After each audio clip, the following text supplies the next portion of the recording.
The following podcast contains naughty language and ridiculous situations. Listener discretion is advised. Winter is a bitch when it's winter. When it's fucking spring, that sucks a lot. I was going to say something more profound about our winter storm, but fuck it. I hate it. I hate the winter. I just want to go home and cry. Welcome to this Trick or Treat Radio program.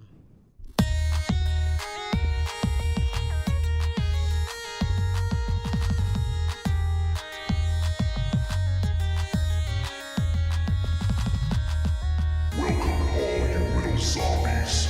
You're listening to Trick or Treat Radio, starring the Deadites.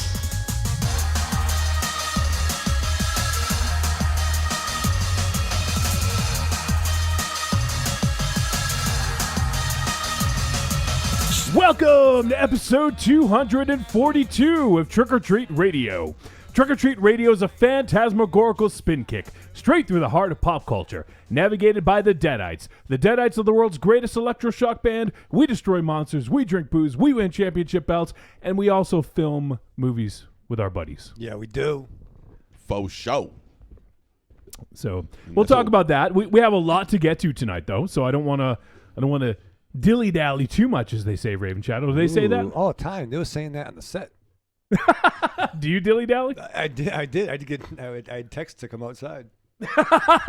Oh, you fucking dilly-dallied, all right. He avoided the fucking black sludge. Yeah. I want to talk about that. I got some stories. You fucking Yeah, baby. you asshole. Mars, you just pulled my fucking recorder over. Perfect. Sorry. How did I do Watch that cord. Your phone's on it, that's why. Oh, that's good. That'll help. That's only the backup recorder. Go in the Such a backup. big baby you are. Who is? You. It's not my recorder. I'm not talking about the goddamn recorder. Oh. Well, you play a recorder? But you know what? Dynamo's right about this snow. Fuck it. You know, I hate the winter. Fuck it! I hate this winter Oh, too. shut you know? up. I hate this You're- winter. I hate Shut winter. up. This winter's been really, really good. I hate winter. I hate winter. I hate winter. Why don't you fucking move? This winter, I am. This winter Yeah, not is, away from Up the winter. fucking street. Yeah. 2 miles away. Don't worry, honey. We're going to escape this winter. I'm going to take a left. We're going to be higher up on a hill this time. This winter has been really, really good, but I fucking hate snow. You know, I really do. And I don't give a damn what anybody says. I give a don't shit what fucking you say. care. I don't care that you don't I don't care. People don't want to hear this. You know They what don't want I- to hear that you love snow or you hate it. You know what? Know when I start hating snow? December 26th. After that, I can go fucking. Well, why not the next day? It's a very special day, right, Raven Shadow? That's right. Yeah, but that makes me think of tropical drinks and stuff. No. Oh, yeah. Oh, man. Fucking On the Weird boat. shit going on a boat. the brick fucking back. You know, these I goddamn hate snow. these goddamn skiers, these goddamn skaters, these fucking Why do you hate snowboarding them? cocksuckers. What do they have to do with you? Why don't you go fuck yourself, Mount Wachusett? What do snowboarders? How do Yeah. snowboarders impede your day at all? Well, because it was created by Koreans, right? The Bangkok. Well, of course it was. Oh, Back no, in the Hong 13 Kong. Hong yeah, Kong, that's yeah, it. in the 1300s. Yeah, but you don't have to so shovel, though. yeah. So Carmen San Diego. Why do the snowboarders bother you? Because all they want is snow. So they bother you. That's like people who Yeah. want sex. Do they bother you? Oh, we're If looking they're at having it in front of me, yeah, it kind of does. Well, Regardless of who you are. how many instances have you bumped into that? You'd be surprised. You realize that you're live 2 minutes from here, and not like in Roppongi or something, right? Yeah. I wish I lived in Roppongi. Rapungi. Like I'm in a band, and I can talk. I can, You're in a band, really? We had no idea. Yeah, well, it's a band that's You, the you only reason- you only mention it every episode. How Well, could we it's- not know? Yeah, it's in the fucking intro, title you of the asshole. thing. It's the only to You quote crazy Dominatrix. asshole. That troglodyte has to start appreciating the only reason that he's here. Unquote. And she was being nice to you, which I thought was weird. That's very nice. Yeah. Yeah, by calling him a troglodyte. No. She didn't call him a troglodyte. Oh, I mean, okay. she knows so. Mars, It you're could not, be Mr. Troglodyte. you're not talking to the mic, Mars. I don't can't suck. see you. That's good. Yeah, I can't Win, see you, so I can't. Win. I don't want to be seen. I I'm one of those snow haters. You're like Dr. Claw from Inspector Gadget. No, you we could we can hear you, but we can't see you. You could see his hand and his cat, and his dancing studded bracelet. That's true. So yeah, What What was Dr. Claw's cat's name? I forget. Did tweezers with him too? Yeah. Tweezer? I don't think it was tweezers. It wasn't. That glove, nor my tweezers could get into dancing. right, The cat can get in, which is weird. right. I'll find out. There's this thing called the internet. Yeah, Never heard I've of never seen anybody as bitter as Monster Zero That's at a the fad. reason that Not affected by things. yeah, the kids I hate when they don't have school, even though I've been out of school for 82 years. You totally missed the point, you shaved ape. He has You an totally evil, missed the point an of what evil I say about that. pet No, cat well, if I named did- Mad Cat. Everyone missed the point, including the cat? listeners. Oh, you spoke to all the listeners. Well, no, I'm the one. You really know. You really do get out there, don't you? more than you, but that's not much of an upgrade. No, it's not. But at least I admit it. Mad Cat, a.k.a. Furball. Mad Cat. There you go. Furball. Really?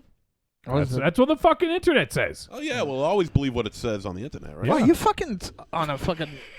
Do you have like a fucking broken bottle in your thing that you're gonna stop brandishing at people Maybe. in your sweatpants? Maybe. All right, we have 20 minutes until we have to do something. Let me talk about what that something is. So tonight, on tonight's show, we have a special guest coming up at 9:45 if you're watching live. If you are listening to the podcast, it'll be in about 20 minutes from now. We're going to connect up with filmmaker and all-around fucking awesome person, Izzy Lee. And now, Izzy Lee has 2 shorts that are going to be, I believe they're debuting at BUFF, the Boston Underground Film Festival, which is going to be March 22nd, which is a week from the live recording of this, until March 26th, which is the Sunday. So runs from Wednesday to Sunday. I think most of us, if not all of us, are going to be in attendance for at least one day. I'm hoping. Because The Void is fucking playing at BUFF. Yeah. Our most anticipated film of the year, or at least mine anyways. It's my favorite, one of my favorite West Coast Avengers villains. Yes. The Void, yeah. Void. So that will be playing at BUFF. Izzy Lee's 2 films are going to be showing there. A whole host of other awesome films are going to be playing. And Skip Shea, another Skip Shea's new joint, another local filmmaker, his first feature will be playing. I got confused. I thought it was back to back with The Void, which I was really excited about, but it happens that it's at noon on Sunday and not midnight. We gotta have Skip on soon. I really like Skip. Yeah. a lot. And do you know who is in Skip's movie, Trinity? Pantophobe, friend of the show, Pantophobe. Yes. That'd be dope. She's one of the leads, I believe. Nice. So pretty awesome. I'm really looking forward to checking that out. I hope we can see that, if not at BUFF, hopefully soon. And we should definitely hook up with Skip. He's a cool dude, and we have yet to have him on the show.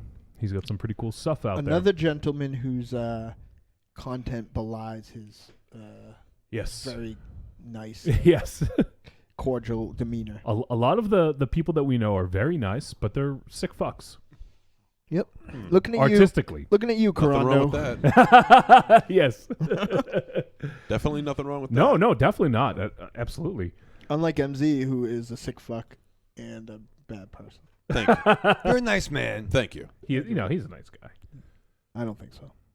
Okay. He just made fun of the fact that I talk about the band that I'm on here to promote. Do you think he's a contrarian. Do you think I show up to hang out with you? Yes. Yes, well, maybe you do. you, but not you. My feelings are hurt. Well, you don't have any feelings. That's very true. I don't. So in addition, we're going to talk to Izzy first. That's coming up first. After that, we are going to talk about a new film. As of the time of this recording, has yet to be released. We get a sneak peek of The Devil's Candy We sure did. from our friends over at IFC Midnight. Yeah. Sean is the film is directed by Sean Byrne, the gentleman who did The Loved Ones, the highly acclaimed Loved Ones. Yes. And this film also stars, who I didn't recognize for a good 10 minutes, Ethan Embry. My dude. No, I feel like Ethan Embry in this movie looks like what we thought Ethan Embry was going to end up looking like. What, after Can't Hardly Wait? Yeah, and then he shows up in like late phases, and we're like, "Who's this dude? Yeah, Where's yeah. Ethan Embry?" Why can't we get away from Can't Hardly Wait? What's going on here? It's a fucking great fucking movie. Yeah, it's good. So that's what we have in store for the show tonight. And if there's time, I want to run down the schedule. Actually, we'll make time. I want to run down the schedule of Buff, just because the fine folks over there at Buff are going to allow us to check out some films. So that is pretty fucking awesome of them. And, we want to help them and support them because they have some great stuff going on. And every single year they have an amazing film festival right in our backyard. So, and I believe 2 years ago, or 3 years ago, was it? Blue Ruin had played. I unfortunately didn't get a chance to check it out. But Blue Ruin had played, and a lot of other films that we've checked out on this show had played at Buff. So we'll talk about that a little bit later. I don't know if we can fit this in 15 minutes, but I want to try. Mars, did you have something too? You had something you want to talk about? I'm going to take the operation. Johnny? Okay. Yes. Johnny? Yes. Oh. Well, not like you, Johnny. Me. Like fake fictional game show host Johnny. I don't know that, dude. Like Johnny, I'm going to have the surgery. So Monster Zero's hopes and dreams of me dying have been decreased to 1%. Decreased? Yeah. Well, that's a pretty good chance. Yeah. Well, that's of me dying on the table. Of the operation collapsing over the next few days and I suffocating to death in my sleep. I'm not sure where that is. I forgot to ask. Okay. But actually, I won't suffocate because I'm going to have a temporary tracheotomy. That's better than what was thought. Yeah, well, the original thought was that that's what they were going to do. They were just going to fucking take it out and spike me halfway. But this fucking rock star doctor, whose name is Dr. Bueno. What? Yeah, his name's Bueno? Bueno Excelente? Yep. All right, ready? I'm going to go through this super quick. My doctors all have crazy James Bond villain names. My endocrinologist's name is Dr. Angel. My cancer Chris doctor's Angel, name is Dr. Lurch. His nurse's What? nurse's No. assistant No. is Dr. Glass. No. Yeah. No Yeah. way. Nope. No it's true. fucking way. The head of endocrinology surgery for Brigham and Women's Hospital is named Dr. Moore. He's fairly normal. And the guy who thinks he can do this surgery is a head of thoracic surgery, and his name is Dr. Bueno. All I can think about is Bueno Excelente. Wait. After he finishes, he's going to say, Bueno. Is he a theoretical surgeon? No, so Theoretically, the time. so quickly, here are two quick conversations that I had with him, right? Yeah. So Dr. Bueno, with no disrespect, I just want you to know that every other surgeon I've talked to says this is impossible. Is impossible. Possible for me. Oh, shit. Oh, Right? shit. And then I was talking to his nurse's assistant, who I don't remember her first name, but her last name is going to be Mars. And because I really... that's the one you almost got in trouble with, Yeah, right? it was bad. And so we were, like, I was rapping with her, and she goes, well, let me go get him. He comes flying. Why you don't want surgery? Why don't you want surgery? I go, I just don't want to lose my voice for any amount of time. He goes, listen, I know give you circumcision. I know cut off your toes. And I know take your voice. Stop talk about your voice. This is what I'm going to do. And 12 gauge with me. He goes, you listen because I want him to understand my new plan. So he goes through the whole thing, and basically what he's going to do is take out the whole part of the trachea that has cancer on it, put in, I think, a plastic tube, but is a minimal amount, as much of that of my real trachea he can't like basically stretch, without making that tender. He's going to put in a plastic tube. Oh, sounds horrible. It sucks. The only thing I have, the bad points are the 1% death. Like I said, they can't do it. So they get in there and find out every other fucking surgeon was right and they can't do it. But then they'll mark me for this next radiation. But if they can't do it, that pretty much means that like I'm not going to die tomorrow, but I'm not going to live to be 100. So then they have the surgery. And the only thing I have to go for of how arduous it is the next 2 or so days. I think he might have said 2 to 4, but definitely a day or two. I'm in ICU. And the part I'm least excited about is that they're going to take this wire, 1 or 2 wires, and stitch them under my chin and stitch the other end to my like collarbone area so that I don't move my head up. and fuck everything up while I'm in the hospital. So my head will be, I can go left and right, but I won't be able to like I'll be straight on like that. I'll have a temporary tracheotomy. It's probably going to be pretty gross, so I suspect I can't eat. I'm going to be fucking miserable the whole time. And that's it. But I decided to take the surgery mostly because this guy was literally like, fuck it. And that was like on it, like that was my type of guy. So, you know, like I was like, all right, well, I guess we'll do it. You know, so the plan did change in between when I went on Wednesday and now, just a little, but not how tough it would be on me changed because they saw that it was a little bigger than they thought in the 4D scan, but not his plan. Just like the amount of fucking slicing and dicing changed. So yeah, I'm doing it. I am literally doing it because because of Monster Zero, you want to be around it. Yeah. No, I can't really explain. I mean, I'm doing it for my friends. I'm doing it for my family. I'm doing it for the, of course, all of the Deadites and you know, all the people who are concerned. But I think the thing that the bane that broke the Batman's back was literally that this guy was like, fuck it. You know what? If anybody's going to save my life, it's going to be this fucking lunatic. You know? So, like, I just went and so I decided right there. He goes, take some time. I'm going to do it. And 12 gauge was there. And you know, if anybody knows 12 gauge, I'm sure he wouldn't mind giving, you know, a more detailed thing or correcting anything that I said wrong because I was, you know, it's a lot, and that's like the way it's going to be. I think, though, what I will say, no promises, but I think I might miss my first ever Trick or Treat radio, but we'll have to wait to see.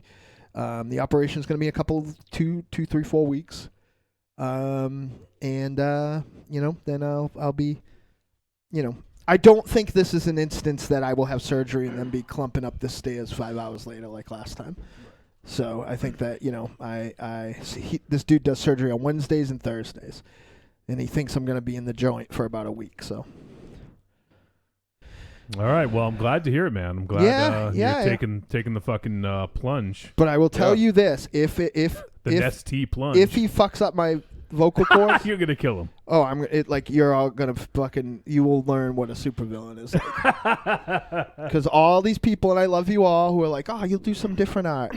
You'll do some other stuff. Like, you know, I was like, well, I guess I can do right. I guess they're all right. I'm an asshole. And like, you know, I don't remember if it was Donna or Myra, but somebody was like, but don't you write with your voice recognition software? It's like, you are right. I'm completely out of fucking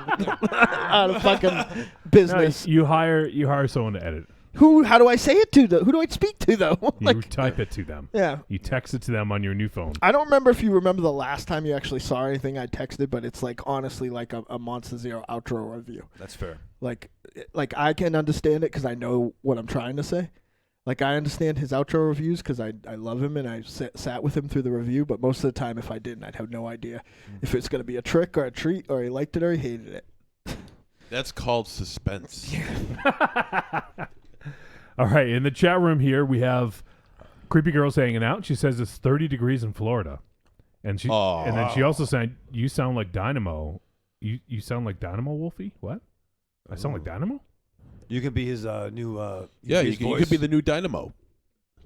That's voice recognition? That's a shit job, my friend. Creepy Girl misses snow. So there you go, NZ. Come on up. We got plenty of it. Yeah. Help We me got out plenty with of the snow over here.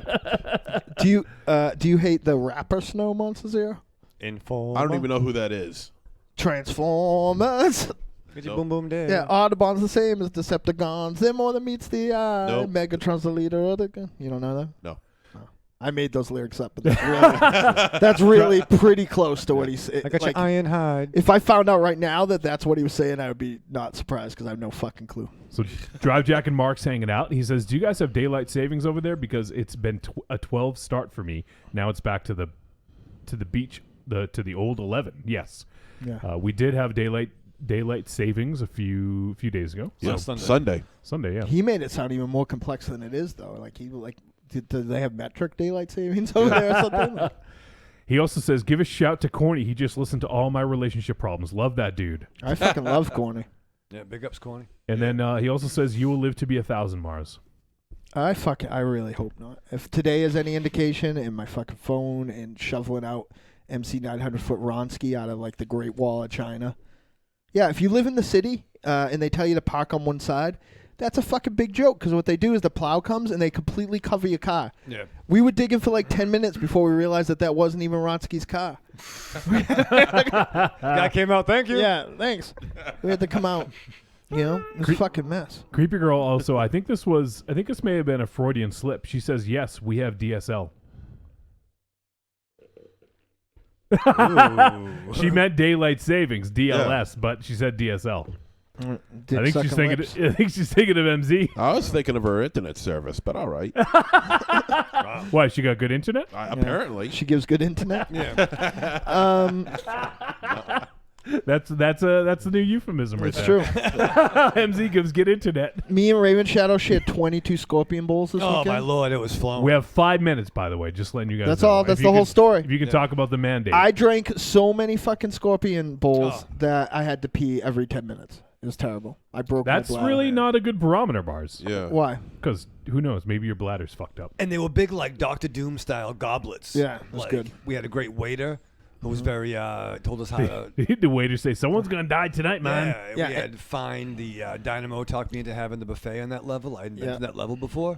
I saw the plate of pudding. Yep. Oh, the pudding was flowing. I knew that it was a buffet that Dynamo was at. Because of the pudding. Yeah. The beautiful lovelies were flowing. Yep, they were. What? was Was it a beautiful lovelies. buffet of women? Is that what No. you're saying? No, Nope. it was just the two important ones. Yeah, the ones we came with. Yeah. All right, well, you the need to ones make we that brought clear. to the. You need to make that clear, Raven Yeah. Shadow. Yeah, to the cabana. Yeah. It was exciting. It was nice. And you dudes were in a movie. You gonna talk about that later? Yeah, we don't have time right now. Okay. Speaking of the movie, Blinks was hanging out for a few. He says, I got a jet now, but congrats, Mars. We're rooting for you. Love. Yeah. You wanna say, like, You'll all be fucking sorry when this goes wrong. I'll tell you that. And Drive Jack and Mark says, it's worth missing an episode to keep you alive. I love you, mate. Well, here's the thing: the Tiny White theory. Tiny White once projected the first time I miss an episode, that's the last time anybody fucking sees me. Like in the band, anywhere, that I'm just going to drop off the face of the earth. So we'll see what happens. He could be right. All right, well, I think we should probably head to a break because we're going to connect up with Izzy Lee in just a few moments. But I haven't even fucking introduced everyone. Jesus Christ, man. All right, quickly. Quick, okay. I am Johnny Wolfenstein. I am the pencil pusher, producer of media for Trick or Treat Radio, the Deadites, and the Grand Guignol Network. We also have the Immortal Gunslinger, singer, and lyricist for the Deadites, one of the co-hosts of the Trick or Treat Radio Club, Dynamo Mars. Graceful, Johnny, graceful. hey. We also have the vulgar guru of horror, star of Blood Pigs and Fetus, one-time contributor for Horror Hound magazine, Monster Zero. Yahoo, everybody. Yo. Hey. We're making it quick. Move. Yeah, what does that mean, though? Yeah. Who the fuck cares? Just go. You apparently don't. Every show is someone's first Yeah, show. exactly. You're not a I pirate. know. Yo. Crap. Yeah, yo-ho. Yo. We also have the chain-smoking, hand-kissing, baby-shaking, lorazepam loving, comic book reading nerd in the official smoke machine for Castle Wolfenstein and Dynamo's Mandate, Michael Ravenshadow. Bambaleo, mandate. oh my lord. Hey. That's a collection of my sound catchphrases that Nice, you might hear. thank you. You know, if you're a first-time listener, that's Thank just really you. quick. That's something that you might hear. I forgot about hey. That's Yeah. a good one. I wouldn't have wrote that, but that's an important one. See, yeah, that gets a lot of mileage. My friend, our marketing genius. Thank you, sir. No, he's not. And you, sir, are a dining connoisseur, and you know where to go. It's you know true. what to order. I was on the 2 for fence. 2, right? I know we've been. 2 for the 2. food. I've been eating so much. I don't eat a lot. Well, to but I be eat- fair, Yeah, it looks like Dynamo- you've been packing on the pounds. To be fair, Dynamo only eats out. Yeah, it does. That's why. No comment. It's class. Isn't the fucking time for dishes? Nope. I still end It's a up. good time for cooking. No, I actually made something fucking delicious later. Remind me to tell you guys, it's the fucking best. Whew. I can cook when the rubber hits the road, but I don't know about that. Yeah. When the rubber hits the floor. I didn't think you wore those. So one slice, thin slice of turkey, one thin slice of ham, one thin slice of turkey. Oh no! Well, first then Swiss cheese. Yeah, you put one cheese in there. one thin slice of ham, one thin slice of turkey, provolone cheese, apples. A burp. A burp. Some very thinly sliced, like Granny Smith apples. Oh. A little bit of 1,000 ounce dressing. Repeat as many times as you want. You can make it like a Dagwood. But it is fucking delicious. That's what I made for myself yesterday. I like layers. Mm-hmm. It's good. You'd like this. Yeah. I like layers. You'd like it too, Monsignor, I think. Maybe. You never know. You like ham? I do. He loves ham. You like thinly He's got a sliced couple ham hocks turkey? I know that you right used to not between be his able to eat legs. Yeah. Shut up. Yes, it. You like apples? I do. You like 1,000 ounce dressing? Yummy. You like wheat bread? Yeah, Swiss cheese? very much. Come on over. I'll make you a delicious sandwich. Where's the sauerkraut? Oh, you can leave the fucking sauerkraut off. Man. Call it a Dynawood. A Dynawood, yeah. All right, we need to head to a break, and we're going to come back, and we're going to connect up with Izzy Lee. So, Raven Shadow, we'll hold on and do your thing later, okay? You got it? I don't want you to get sad. Just letting you know. I'm going to do it later. There's a quick break. You ready for a quick break? You going to have a quick smoke? Yeah, baby, it's how I do. All right, we'll be back in just a few moments. Do you love a scary story? Do you love to dance? The Big Scary Monster Haunts at Midnight is a collection of dark songs about sex, love, death, revenge, and the end of the world. Brought to you by the world's greatest monster hunting electroshock band, the Deadites.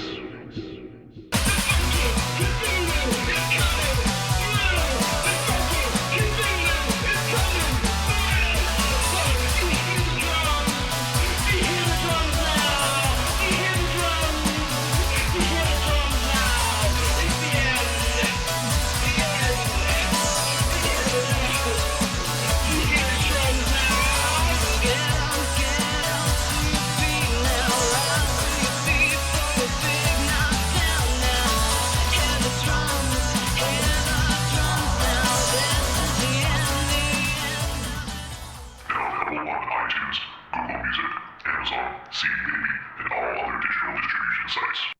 I'm Mike Allred. For the gidgiest listening experience, you gotta check out Trick or Treat Radio. I'm Ruby Burble. What's up, y'all? It's me, the Yeti. Telling all the ladies that they couldn't be more fine and that we should knock those boots like Frankenstein.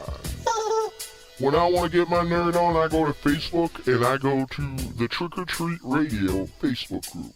That's the place where I get to talk about all the hip new horror movies, all the cool comics, Like comics. RPGs, video games, you name it, we're talking about shit on there. And you could not be any cooler if you were the coolest kid in school. Be the first kid on your block to swing their cock over at the Trick or Treat Radio Facebook group.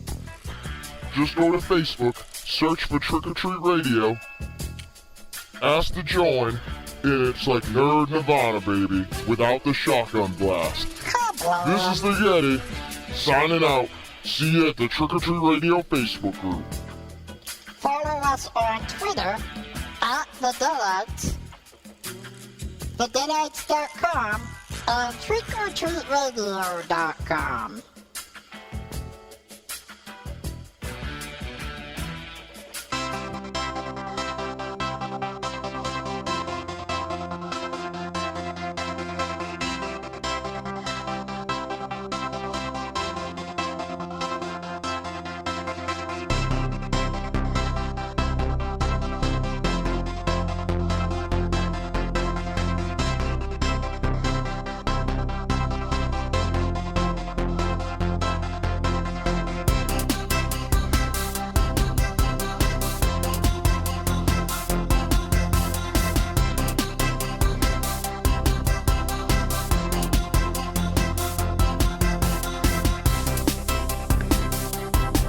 And we are back.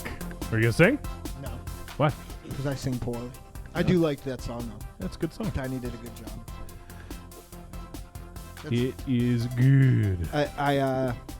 It's one of those songs that I know it's good because it comes with a story. Because Tiny sent me that song complete as I was leaving Leominster at Yep. about like 10 o'clock at night on a Thursday. About halfway through, I texted him and said, "Don't go to bed," and showed up at his house and demoed it, like after only listening to it on the ride home. Mm-hmm. And it's pretty. It's very little has changed. I think it's almost exactly the same as that demo. So it's called "Soundtrack of the Damned." Hopefully, we record this one before my head gets shot. Well, before your head gets chopped off, we need to connect up with Izzy Lee. So I'm going to go ahead and do that right now. I'm not positive that she has a horse in that race. So we just watched Rites of Vengeance, one of Izzy's new films. Yes. That'll be playing at Buff. And MZ, do you want to talk about who shot, edited it, and scored that film? Oh, that's our good friend Jared Blinkhorn that did all that stuff. Sure was. Yeah. So Jared did that. We will talk a little bit later of our little experience with shooting with Jared. We'll talk about that later, though, when we have more time. So All that neat stuff that he did in that movie, in that little short that she did. What? he did do some neat stuff. Yeah. So hello. We are now joined by filmmaker Izzy Lee. How are you, Izzy? I'm great. How are you? Doing excellent. Thank you so much for joining us here. All right. Of course, anytime. And okay, let's do it next week, the week after that. No, I'm just kidding. They might be in the market for a host pretty soon. We expect a weekly report. So, first off, we recently met Izzy on a couple occasions. I think we first hung out at the awesome show that where Tiny had donated his gear to Perturbator. And yes. We saw Izzy and her amazing husband there, and we got to hang out with you guys, and that was a really fun time. And it was. Then lots of whiskey. Yes. All the whiskey. I think you guys drank them out of whiskey. We might have. Yeah. And then we also saw you. You were awesome and came to the show that we did, the Trick or Treat Radio live show, where we showed some of Blinkhorn's short films. So That's true. Yeah, it was really cool to get an opportunity to hang out with you a couple times, and so we've been looking forward to having you on the show and just kind of shooting the shit and talking about your films. Yeah, thanks for having me. Of course, you're very welcome. So this time next week, Buff, the Boston Underground Film Festival, will be in full force. It'll be opening night, and you're going to be there quite a bit because you have 2 films that are going to be showing, and I believe you're also involved in some other stuff there. So first off, let's talk about the screenings. On Friday, March 24th, during the shorts program called Trigger Warning, that'll be right at midnight. Your film For Good Time Call will be playing. Will this be the debut of that film? It will. It'll be the world's premiere.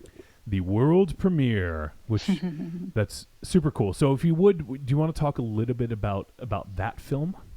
Absolutely. So we actually shot this in December. Let me think. God, it feels like forever ago. Yeah. December 2014.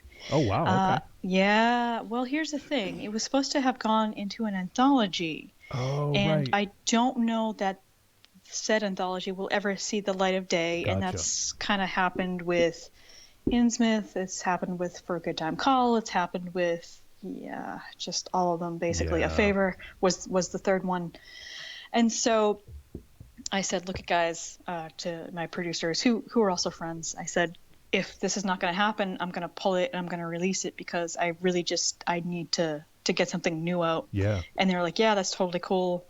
And your film was too grim for us anyway. And, being the only female filmmaker in that anthology, it's always funny to hear how more gruesome and dark I am than the boys. So, yes. Hooray. Very good. Well, I think most of us here have seen Innsmouth.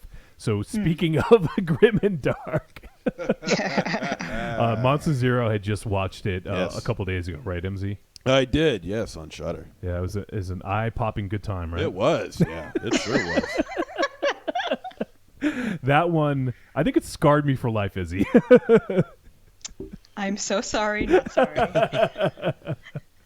That was totally unexpected and totally awesome, though. Yeah. Yeah. That might be mean, the. here's Oh, sorry. Go ahead. No, No, go ahead. But I'm afraid of you, so you go first. I hear that a lot. Yeah. That's okay. I kind of enjoy it. Yeah, Tristan really put herself out there. Oh, well, here's the thing. Okay, so for Good Time Call was the first time we worked together. Yeah. And when I was putting makeup on her, her special prosthetic, it's that time of the night where I'm just so tired. Yeah. Prosthetic. I was putting the prosthetic on her chest, and let's not give anything away because it hasn't premiered yet. But she's like, I'm so glad it's you putting this on me. And oh, by the way, I do this really special trick. And I'm like, oh, what's that? And she had just flown from Vancouver. Mm-hmm. I had taken her to the Slutcracker at the Somerville Theater. Yep. And we had a grand old night. And we were shooting in the theater overnight. Yeah. So it was going to be a very, very late night for us. And so she told me about this very special human trick that she had performed previously only for a very select group of gentlemen at a gentleman's club in British Columbia in Vancouver. And so and my mouth dropped, and I said, I will put this on film somehow, some way. I will do this. I vow to you. And she's like, oh, yeah. So okay. So one thing about Tristan, as you may have guessed, is can I swear on the show? Absolutely. Please. Okay. Tristan does not give a fuck Yeah. about anything. She is the most free-spirited person and just flat out the most free person I've ever met in my life. Mm-hmm. Fearless. So we shot for Good Time Call in about less than 24 hours. Wow. And then we did like a super quick music video for a local anthology here called Bring Us Your Women. Oh yeah. Which it starred Tristan and Diana Porter, mm-hmm. whom you all may know as the redhead in for Good Time Call, and Postpartum, and Picket, and Invisible Friend, and many other films. We were actually we worked with Jarrett Blinkhorn. We were extras on his shoot this past weekend that she was a part of. So yeah. I was supposed to be there too, except we had a family thing. Oh, gotcha. Next time. Yep. But yeah, so we we had a great time on set, and then I had this opportunity for a mostly European anthology, which, like I said previously, fell apart. And the requirements there were nudity, a very shocking death, mm-hmm. and maybe some sort of gothic literary influence. Oh, okay. And so I was the first and only director, I think, that ever shot anything. And then they were like a month later, like, oh, yeah, we're not going to do it. And I'm like, all right, well, I have a film and I'm going to release it. Yep. So that's Innsmouth. Yeah. So I know we kind of jumped around a little bit there. We were talking about one, but for folks out there who have not seen Innsmouth, if you have Shudder, it is available to watch on Shudder, and it's a short. It's about 10-15 minutes, I believe. 20 minutes. It's less than 12 minutes. Yeah. Oh, okay. Maybe less than maybe 11:59 or 10:59. Yeah, I thought it was about 10-ish. Okay. Yeah. Cool. So if you guys have a few minutes to spare, you don't mind, shocking scenes, I would absolutely recommend you go check out Innsmouth. I mean, my and I've told you this probably at least one time, Izzy, personally, but and my co-host here will back me up. I am a pretty jaded film goer. Yeah. As am I. Yeah. So I the fact that I not only stood up at the end of your film, that I contacted you directly via Messenger to tell you that I had stood up, that's all. I like it. Yeah, because I was not that it would have been more effective if you knew that you had you had got me, but even from a stranger, I guess it would work pretty good. But I'd say it was in 2 or 3 film experiences that I'm sitting there, I'm enjoying it, I'm totally into it, and then a thing happened and I found my hands on my head and standing and I don't want it was really fast.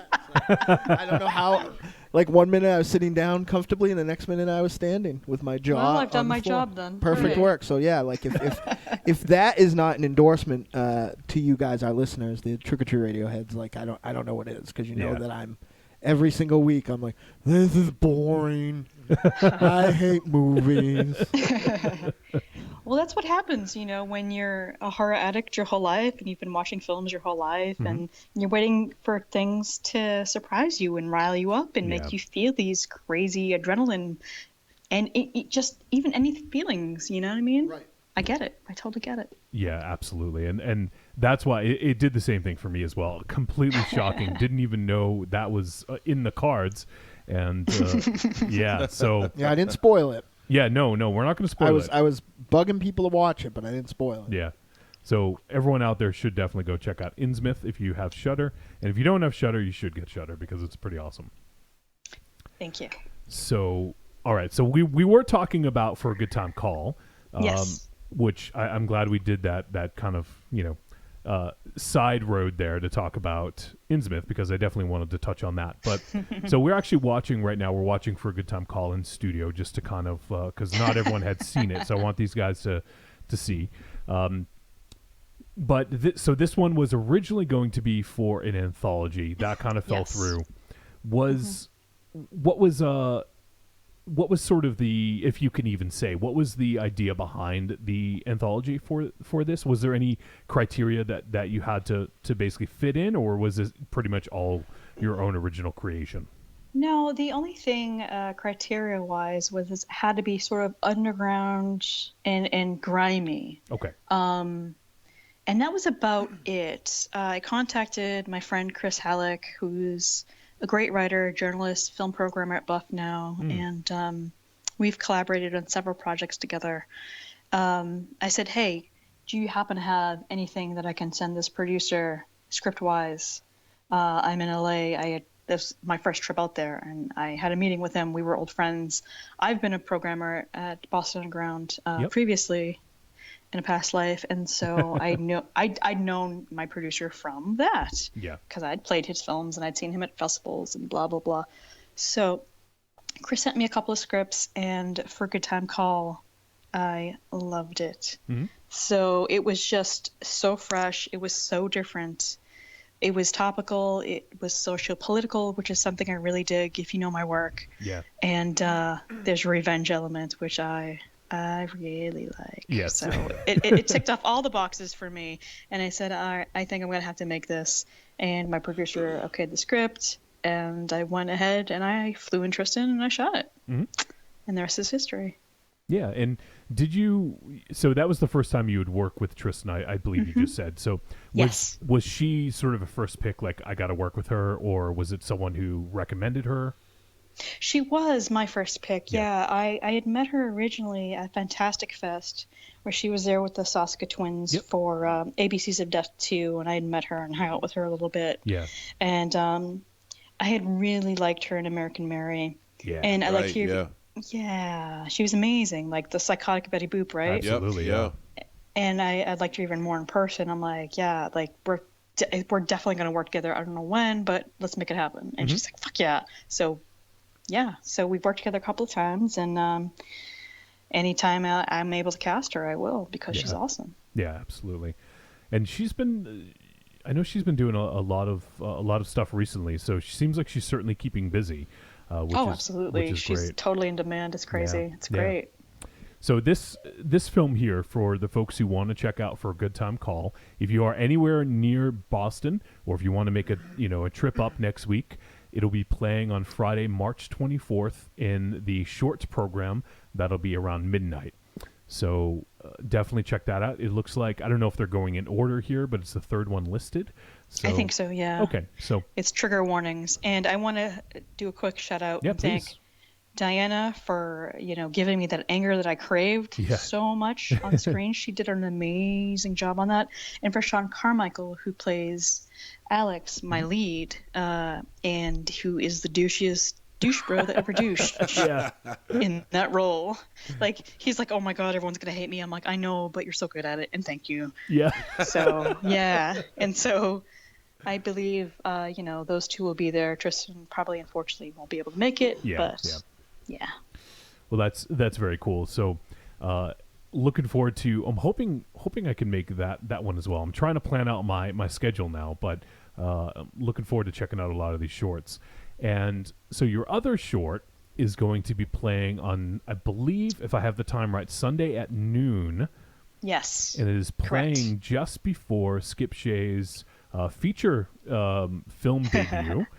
Yes, Trinity. Yeah. Mm-hmm. So your film Rights of Vengeance will be playing with that.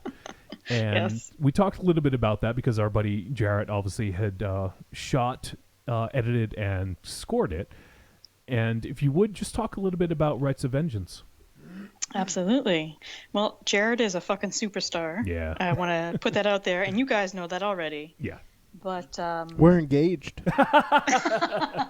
well, his wife might have something to say about that. But, yeah. So I had met Jarrett online. We had both had shorts in Fright Fest over in London, and I think it was 2015, where I think they're closing in, and I had a favor over there, and he found out that we were both New England filmmakers, and he contacted me online, and we started talking.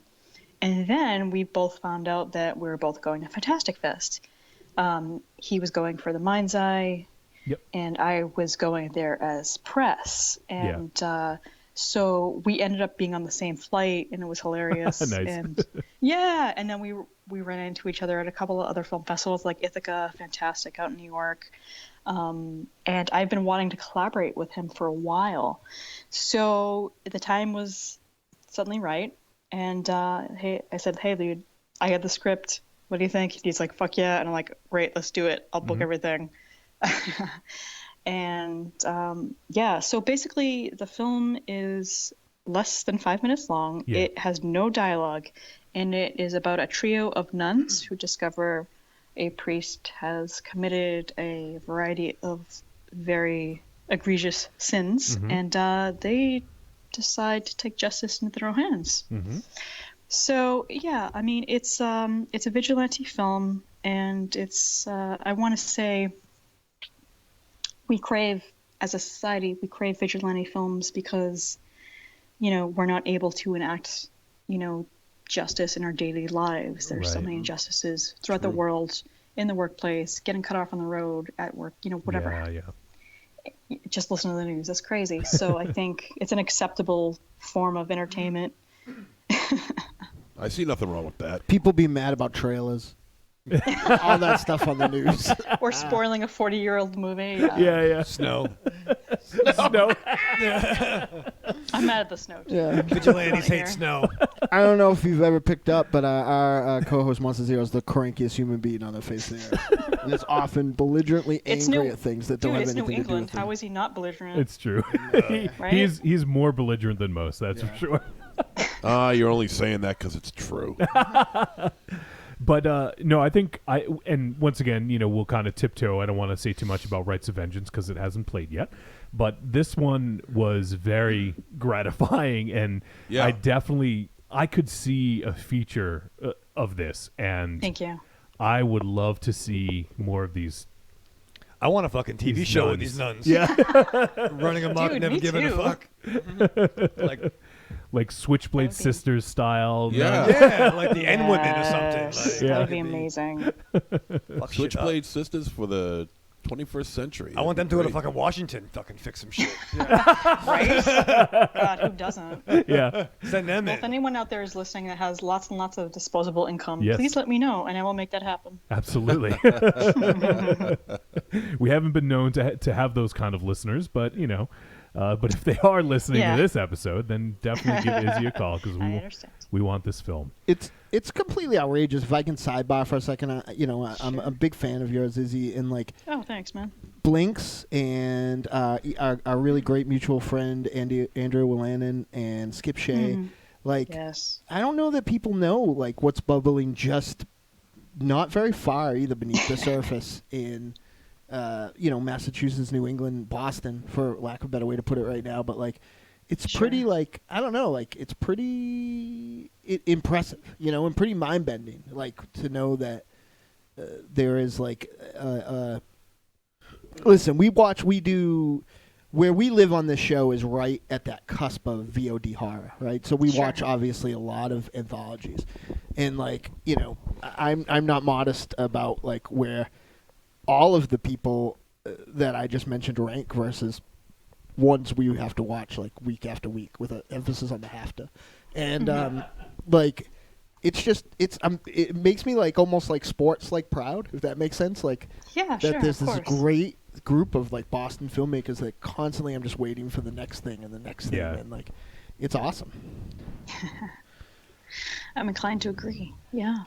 Yeah, and there's Yeah. I'm sure that sort of thing happens. Like obviously, when a lot of the films that we watch, especially the anthologies and stuff, like we see a lot of crossover of these folks working together. But I don't know if it happens all over the place, but it seems like in Boston it happens a lot where people just want to help people make great movies, and even just going to the shoot that Jarrett just did. I mean, obviously he's making his own movie, but he helped out on yours a month or two ago, and. It's great to see all these people who are just trying to make great cinema, and that seems to be the main objective. Yeah, I mean, well, Boston's a super small town. You can walk it from the coast to Mission Hill in like a half hour, 45 minutes if you're going really slow. And people that come to BU or Emerson for film school, Yep. they don't usually stay. They Right. go to New York or they go to Toronto or Vancouver or LA usually. So the people that do stay, we get to know each other. We see each other at Buff year after year or a couple other local places with screenings, and we end up making friends and comparing notes and working together because we're a ragtag band of misfits. For sure.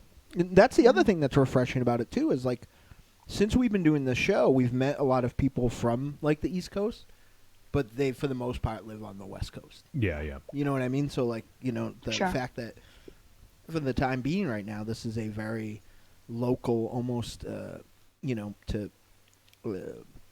this might not be exactly on point because like almost like the Manchester like house music scene where it was like just almost like stylistically there's like almost like a strange common trend, and that probably has a lot to do with the person who directed this movie I love shot this movie or whatnot, because like you said, it's a small scene, like it's cool, like, and it's got its own unique stamp, and it's like to steal some verbiage that you had used about something else, like it seems like it doesn't give a fuck. It's true. Like It's true. And you also, despite the fact I was terrified to meet you initially, fit into that other thing we're talking about. We were talking about Skip Shea at the beginning of the show. Skip's films belie Skip's very nice, Yeah. very cordial, like sweetheart, cool uncle demeanor. Like, Right. and like all like just such great people and such a great community. There's coming from a musical scene, like we have to deal with like a lot of ego all the time. Right. And like you guys just seem like to be out to get everybody else over, and that's refreshing. So thank you. Well, you don't have to thank me. I mean, just think about it though. Like, how many horror filmmakers have you met that were total assholes? Just think about it for a second. Not many, I can't right? think of any. Yeah, I mean, I can think of one Exactly. actor. So here's the thing, and I remember like marveling over this when I was a film programmer before I ever wrote about film or reviewed it. I remember, I brought in Douglas Buck in, was it 2005 for, the first Buff 2.0 that we did. And he was sunny and cheery and looked like a hippie. And yet he had made family portraits family portrait. And I don't know if you guys have seen this film, but holy shit. It was brutal. And I kind of thought like, wow, you made some of the darkest shit I've ever seen, and yet you're like, la la la la la la, let's get a drink. Yeah. Like, okay, yeah. And so ever since that sort of opened my eyes, and I kind of always knew that horror people were always the best people, but I never made a film before, and so Right. I didn't know that other side to it, and so fast forward a decade later, 12 years later, the more I meet other horror filmmakers and horror authors, because I know a lot of them now too, like they're all like the super kind, the most kindest, most chillest, most amazing people in the world. Like, okay, take for instance, my cat Spooky. He fell off the second floor deck last November, not a couple months ago, but the year prior, and $4,500 surgery. Okay. Yeah, you're telling me. So I did a GoFundMe, and I hated having to do that, but I did it, and you know what? Guess what? Almost 100% of the people that donated were horror filmmakers. Wow. Yeah. That's awesome. Because they're that fucking cool and they're that awesome. So And we all love our cats too. Yeah, exactly. So here's the thing. If you want to look at, the people go to the church every Sunday and that they spout their nonsense and everything else, and, my opinions on that are a whole other issue. If you want to look at horror filmmakers and authors and people that wear black and don't believe in, a higher power or anything else, if you compare them, the holier than thou people will always be meaner spirited, more likely to discriminate, and more just everything in the negative aspect than the horror people. Always.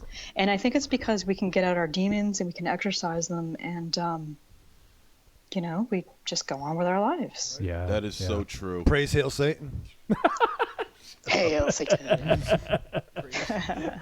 I don't think you need to say both though, Raven Shadow. No, I just want to praise or hail. Yeah. I mean, I'm very excited about it. Right, okay.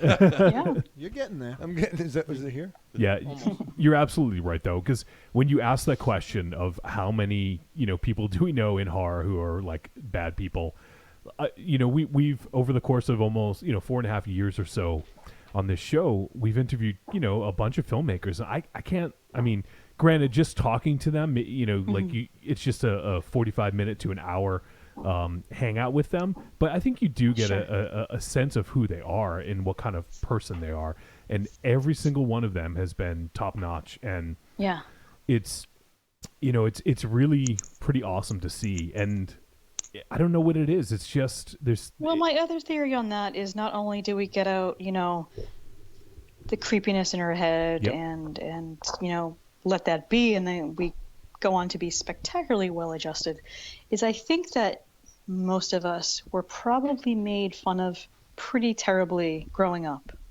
And so we were outcasts, black sheep, what have you.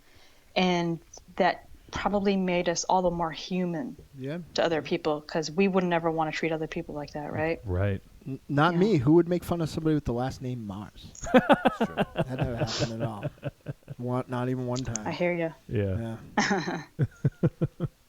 No, it's super cool, and it's the community here, having been to Buff and a bunch of events in the past. It's just such a tight knit, awesome community, and when we go do cons and things like that, everyone is just so fucking awesome, and it's and every time we meet someone new like yourself, it's like, well, here's just another fucking awesome person, and it's just all part of part of the awesome collective that is the horror community.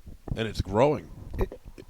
And we love horror universally, right? Like that's probably my favorite part that like dawns on me. Like if I go to like a horror, like if Josh is doing something, like there's a bunch of cool horror people there. But if I go to like a horror, Arkham Josh, by the way. Yeah, sorry. If I go to like a horror, like a surf rock band, or the electronic show we were all at, or like a horror themed metal band, like we just fucking love horror. Like that's like the shorthand of it. Like so and we're excited to talk to people. So that probably has a lot to do with it. Yeah, I think you guys said directors though, right? Because no, we didn't say. Yeah, well, because horror musicians are fucking jerks. And we're talking about musicians are a whole universe. And Monster Zero's like been in some movies. And filmmakers are different. Yeah. Monster Zero's been in some movies, and that guy's a jerk. It's not a jerk. Yeah, he is. No, he is.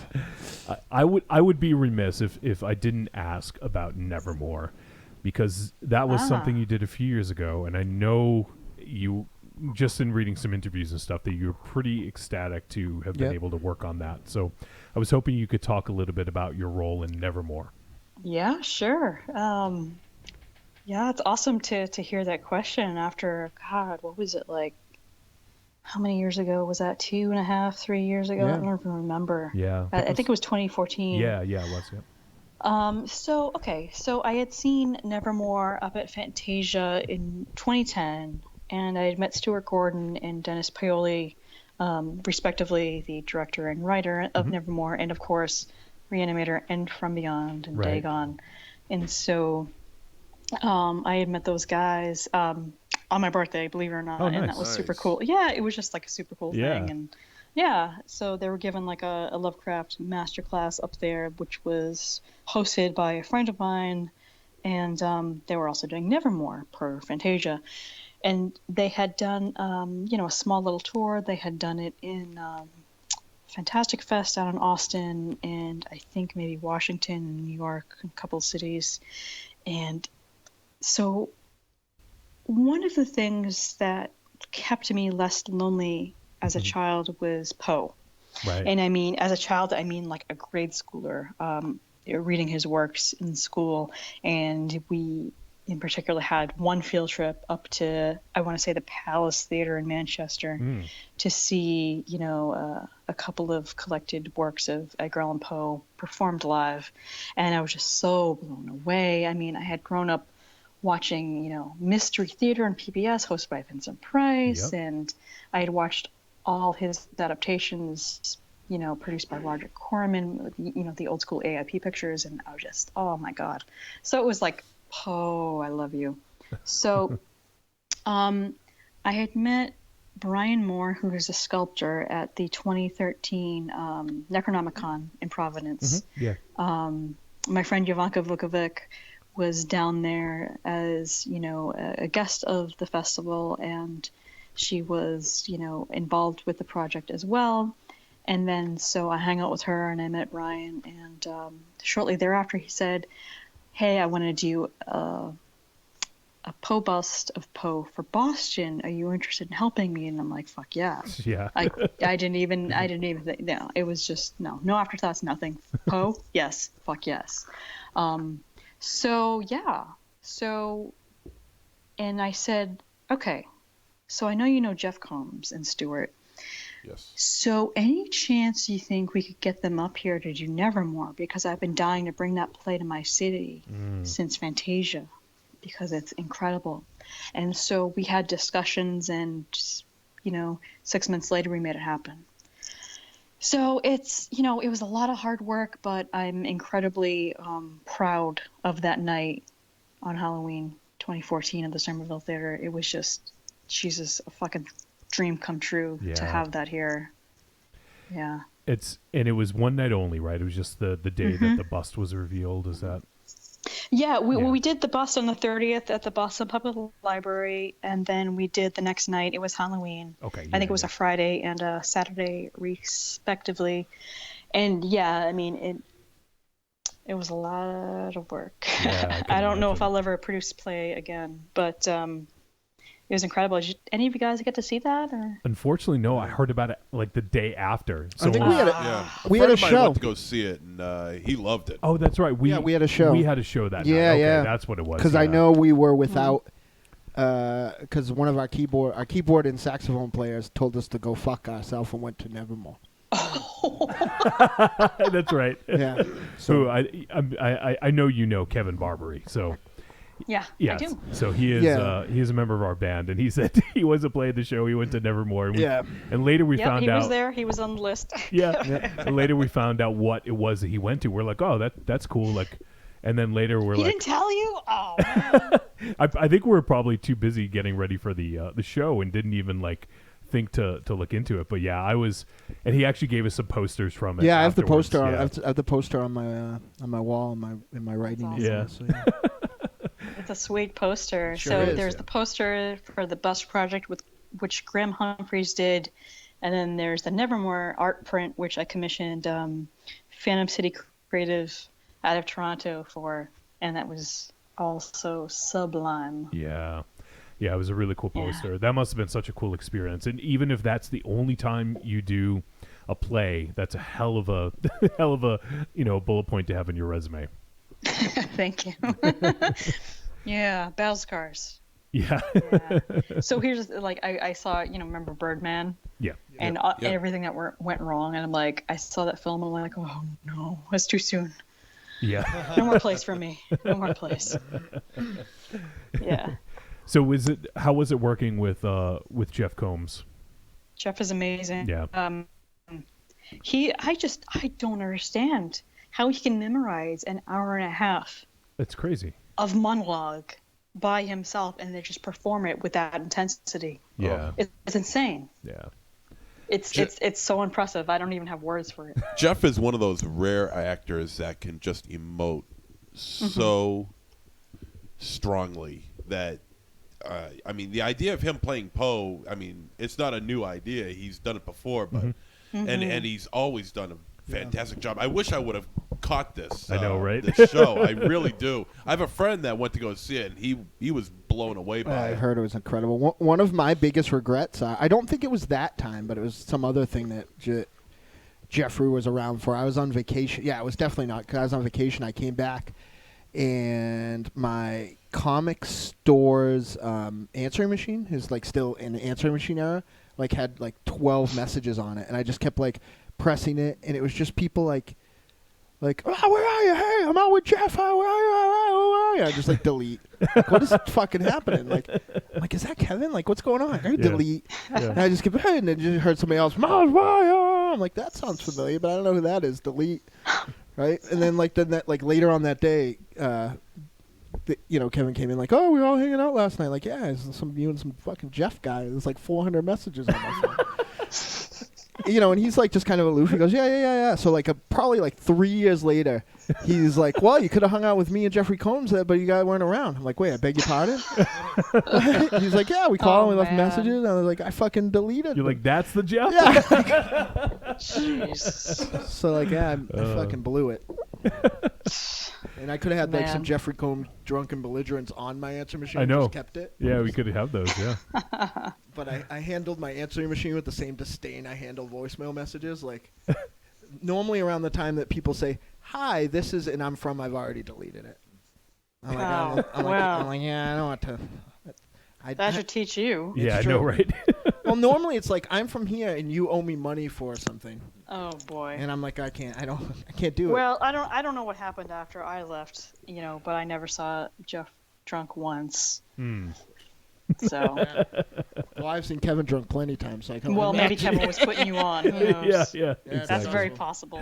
Yeah. So as we start to wind down here, this is a question that could probably open up a huge can of worms. So I guess we'll try to keep it pretty contained. But I actually remember you had posted something. It was just on social media recently about just talking about. Oh boy. Yeah. I don't know what it's gonna be. Oh, okay. I thought you Could knew be anything. What? So, talking about how the opportunities for women filmmakers aren't quite, there. Yeah. Basically the men have more opportunities. So we just reviewed. Yeah, that's just a fact of life, man. Yeah. It's a fact of living in this. That's I try not to bitch about that, but it's just it's having grown up and I've seen it, and the older that I get, the more that I see it, and the more I hear about other experiences from female filmmakers, not here, but particularly out west. Yeah. The more I get pissed off. Sure. And it's really hard to mitigate that and go on with your life. I'm not going to, but I can name, 3 different actors who have been given $2 million each to make their first films, have directed a goddamn thing in the last year and a half. Right. 2 years. Or longer. So there you go. Okay. Yep. I can tell you, and I'm not going to name names again. I had a director friend who has shadowed an amazing director who has made not only HBO series episodes, but lots of films of his own, and she's done one feature of her own. She's done an anthology, which she's produced and directed, among other things. And she's had meetings, and they, executives had said, "Oh, well, you should shadow some directors," and it's bullshit. She's already done it. Yeah. She's already done A, B, C, and D, and it's just like, and then they'll hire a PA over her. Okay, that's never directed a goddamn thing in his life.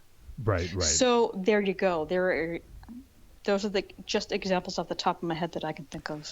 It's a very disheartening. So yeah, it's there. It's real. I wish I was making it up, but I'm not. No, it's a reality, and it's a sad reality at that. It's like I don't know if you've ever seen the documentary, The Girl Who Was in That Thing.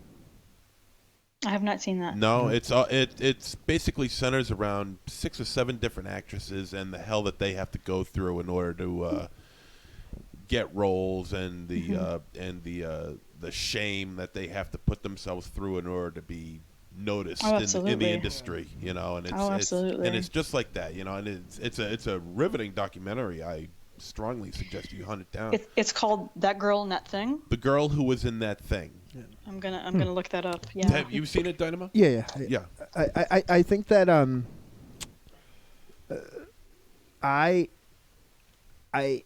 this is probably me being optimistic and naive, but is it just an overall cultural thing? Is it just, or are we getting towards a tipping point where something's going to change in the sense where, are these old dinosaurs going to die at some point? Well, I hope so. But here's the problem. When Hollywood was first established, women were running the show, believe it or not. They were directing, they were producing, they were in charge, they were studio heads. It was like, if I tell you this, I feel like I'm spouting falsities, but no. Yeah, it is hard to believe that you say that, because it's not like that now.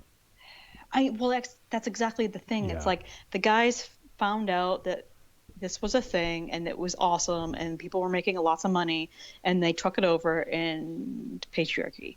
So, right. And that's just like obviously an entertained version, but it's shocking to hear when, there were women like, Alice Guy or Guy, and she directed so many films, and the same with I'm so tired. All the names are escaping me now, but I can type them up and send them to you later. It's just really sad to see how backward we've gone. You know what I mean? So there's that. Yeah. And there's another documentary that I can think of called Misrepresentation, and it's not about filmmaking, but it's about women in media and how people are portrayed and how objectification starts at such an early age and permeates itself, and it's a self-fulfilling cycle and so on and so forth. Yeah. That's just one aspect of the whole debauchery. I recall when they were just getting production underway for the Wonder Woman movie, I remember they said that they wanted to have a woman filmmaker, and there was talking about XX? I'm talking about a Wonder Woman. Oh, Wonder Woman, yep. Sorry. So there was... I think there was a list of like 4 or 5 women that could possibly do it, because there's only about, because that's Hollywood's thinking scope of our gender. Right. And that's the only fucking reason. Yes. Right. So the thing is, like, for instance, take the Marvel films. I know we're kind of veering from horror here, but no, that's cool. It's cool. Yeah. But the I can't remember the dude's name, but the guy who's doing the new Spider-Man film, he basically, that was the dude who did Clown, and he did Cop Car, and for fuck's sakes, and now he's doing Spider-Man. I mean, that's awesome for him. Don't get me wrong, but you don't see it's that awesome kind of him. Yeah, you don't see that happening for women filmmakers. Oh, you don't have to tell me, homie. You live it every day. What was it? Colin Trevorrow or Trevorrow? Dude, Star Wars. Yeah, he did Safety Not Guarantee, which is a fucking romantic comedy. Yep. And then he's like, Spielberg notices him and like, oh, you remind me of me when I was young. Yeah. I'm gonna give you Jurassic World and blah blah blah blah blah. And now he's gonna do. Is he gonna do one of the Star Wars? Yeah. Yeah, Yep. exactly. So it's just like, fuck you. This is how it happens. Yeah. So it's incredibly frustrating to see it happen every single goddamn day. And that's why there's an ECLU investigation right now. Yeah. Yeah. I mean, you would think that the writing's on the wall when you see directors that are amazing, that have been around forever, that are never offered the paycheck gig. Like, nobody was ever like, oh, Sofia Coppola, like, you make this. You know what I mean? And like how much more of a tested commodity you can And she have. probably only got to make any film ever because she's a Coppola. Oh, for sure. Oh, yeah. You know? Her last name was Smith. It would Cage. Yeah, and it's like is it Lynch's daughter too that made Boxing Arena, Jennifer was it? Lynch. Jennifer Lynch, fucking right. Amazing. Yeah, you know what I mean? Like, she's amazing. I didn't Have you even seen her think films?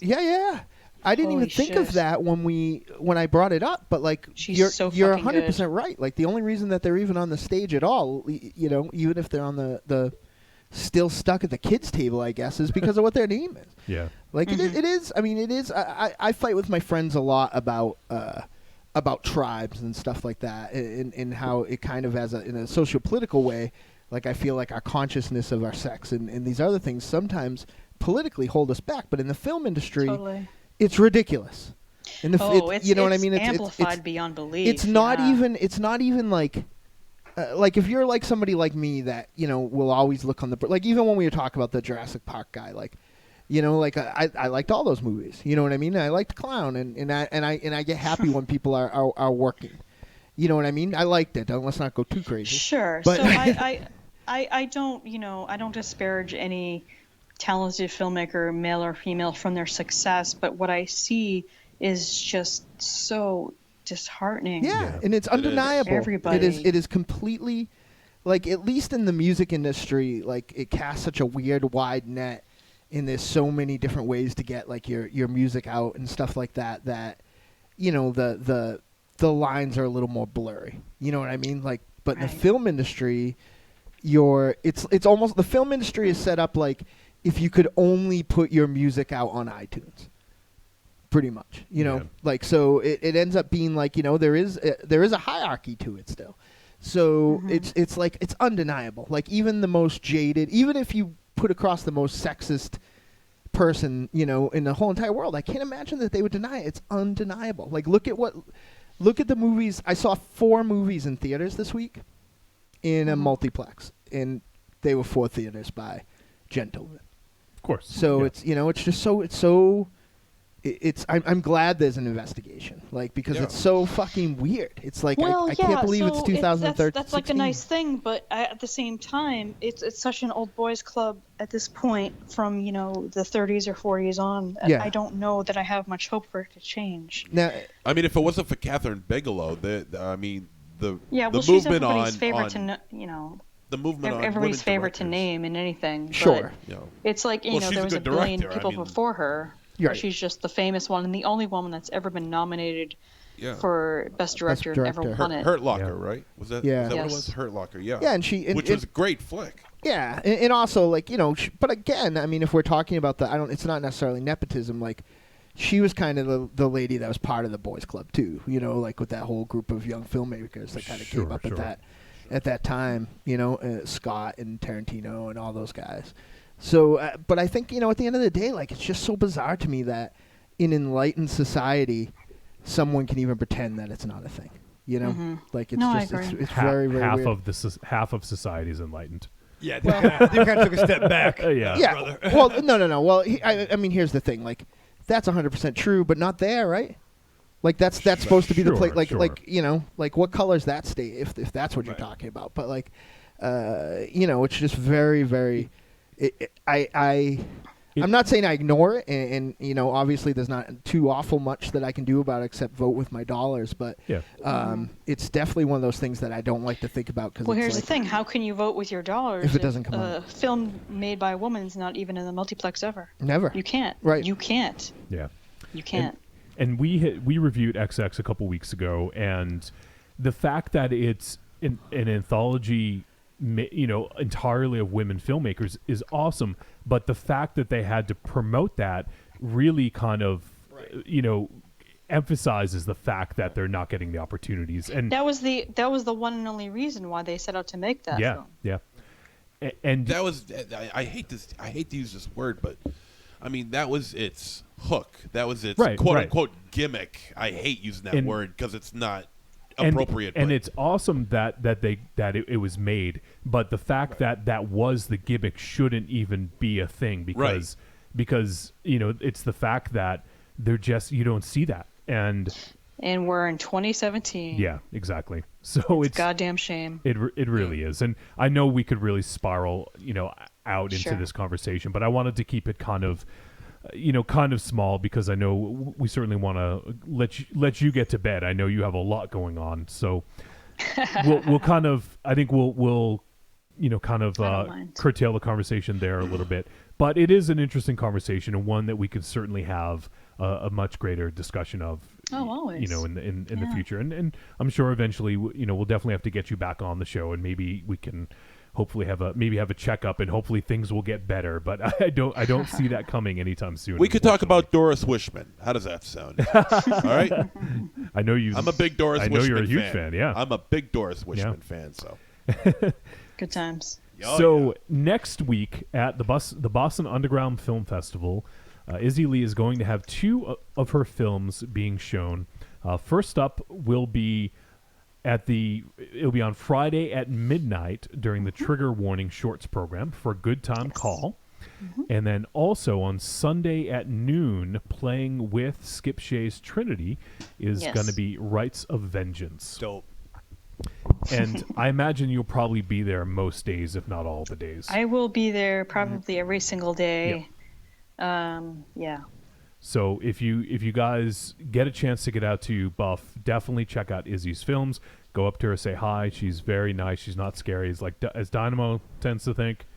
I look scary, but I won't be scary unless you provoke me. Right. She's a very nice person. Yes. Sometimes. Sometimes. Yeah. Well, we caught you on a good night. Yeah. The moon wasn't out, I guess. Yeah. And is there anything else, Izzy, that you want to promote? I know you do a ton. You don't just do films. You do a ton of other stuff. So is there anything else you want to promote? Any social media? Any of your sites? Anything like that? Yeah, well, so my filmmaking website is nihilanoctem.com, which is a Latin thing because, I'm a freak. So it's NIHILNOCTEM.com. And you can read about the films and watch teasers and see where they're playing. Yeah. I also write for Birth Movies Death from time to time and a couple of other sites. And I'm programming films for the Necronomicon 2017, which will be at the end of August here in Providence. I'm super excited about that, and that happens every other year, right? So every 2 years. And I'm also writing a lot of fiction. I'm recording a short story with Casey Lansdale right now. I'm writing a couple other things for other anthology submissions. I have a short story in Wicked Witches, which is a New England Horror Writers Association anthology. So sky's the limit, right? Yeah, absolutely. So if you guys want to check out what Izzy has going on, go to Nile Noctem Film, or not just nihilanoctem.com. Yes. And you can get, basically get everything that Izzy's working on there. And it was awesome talking to you, Izzy, and I'm super looking forward to seeing you next week at Buff. And really appreciate you taking some time out of your night to come hang out with a bunch of jamokes like us. So New England. I love it. Exactly. So okay, jabronis. There you go. All right, Izzy. Thanks again. Everyone go check out Izzy's films. We'll talk to you soon, Izzy. Take care. All right. Cheers. Okay. Take care. Thanks. Bye. Bye. One dark and stormy night in the mid-'80s, Joe Bob Briggs, Harlan Ellison, and the ghost of El Santo pulled a train on Elvira while Siskel and Ebert sobbingly masturbated in the corner. From that union arose the greatest movie critic and luchador that ever lived. But we're not going to talk about him. He's kind of a dick. Instead, we're going to talk about me, El Goro, the stuttering movie fan and host of the Talk Without Rhythm podcast. Every week on Talk Without Rhythm, I discuss 2 to 3 movies tangentially tied together by a theme. I cover action. I'm the most complete fighter in the world. Sci-fi. Open the pod bay doors, Hal. I'm sorry, Dave. I'm afraid I can't do that. Horror. Oh, no tears, please. It's a waste of good suffering. And the continuing adventures of James Spader, sexual deviant. You're not worried that I'm going to fuck you, are you? I'm not interested in that, not in the least. Now pull up your skirt. So check me out at tworpodcast.blogspot.com, drunkenzombie.com, or subscribe on iTunes. Talk Without Rhythm, the only podcast that will not attract the world. Adios! I'm Alex West. And I'm Andrea Subasati, and we're from the Faculty of Horror podcast. And you're listening to Trick or Treat Radio. Oh, delicious nerds. Ms. M knows you like to chat it up with other sexy shut-ins about comics, movies, video games, and your favorite TV shows. If that sounds like you, cuddle up to the Trick or Treat Radio Facebook group, or the FIB. That stands for Fan Interaction Board. Just go to Facebook and search for Trick or Treat Radio and have more fun than a Jedi at a lightsaber sale. Not enough? Watch us on YouTube, the Deadites TV, all one word. Last but not least, check out the world's most dangerous talk radio show, Trick or Treat Radio, at trickortreatradio.com.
And we're back on Trick or Treat Radio.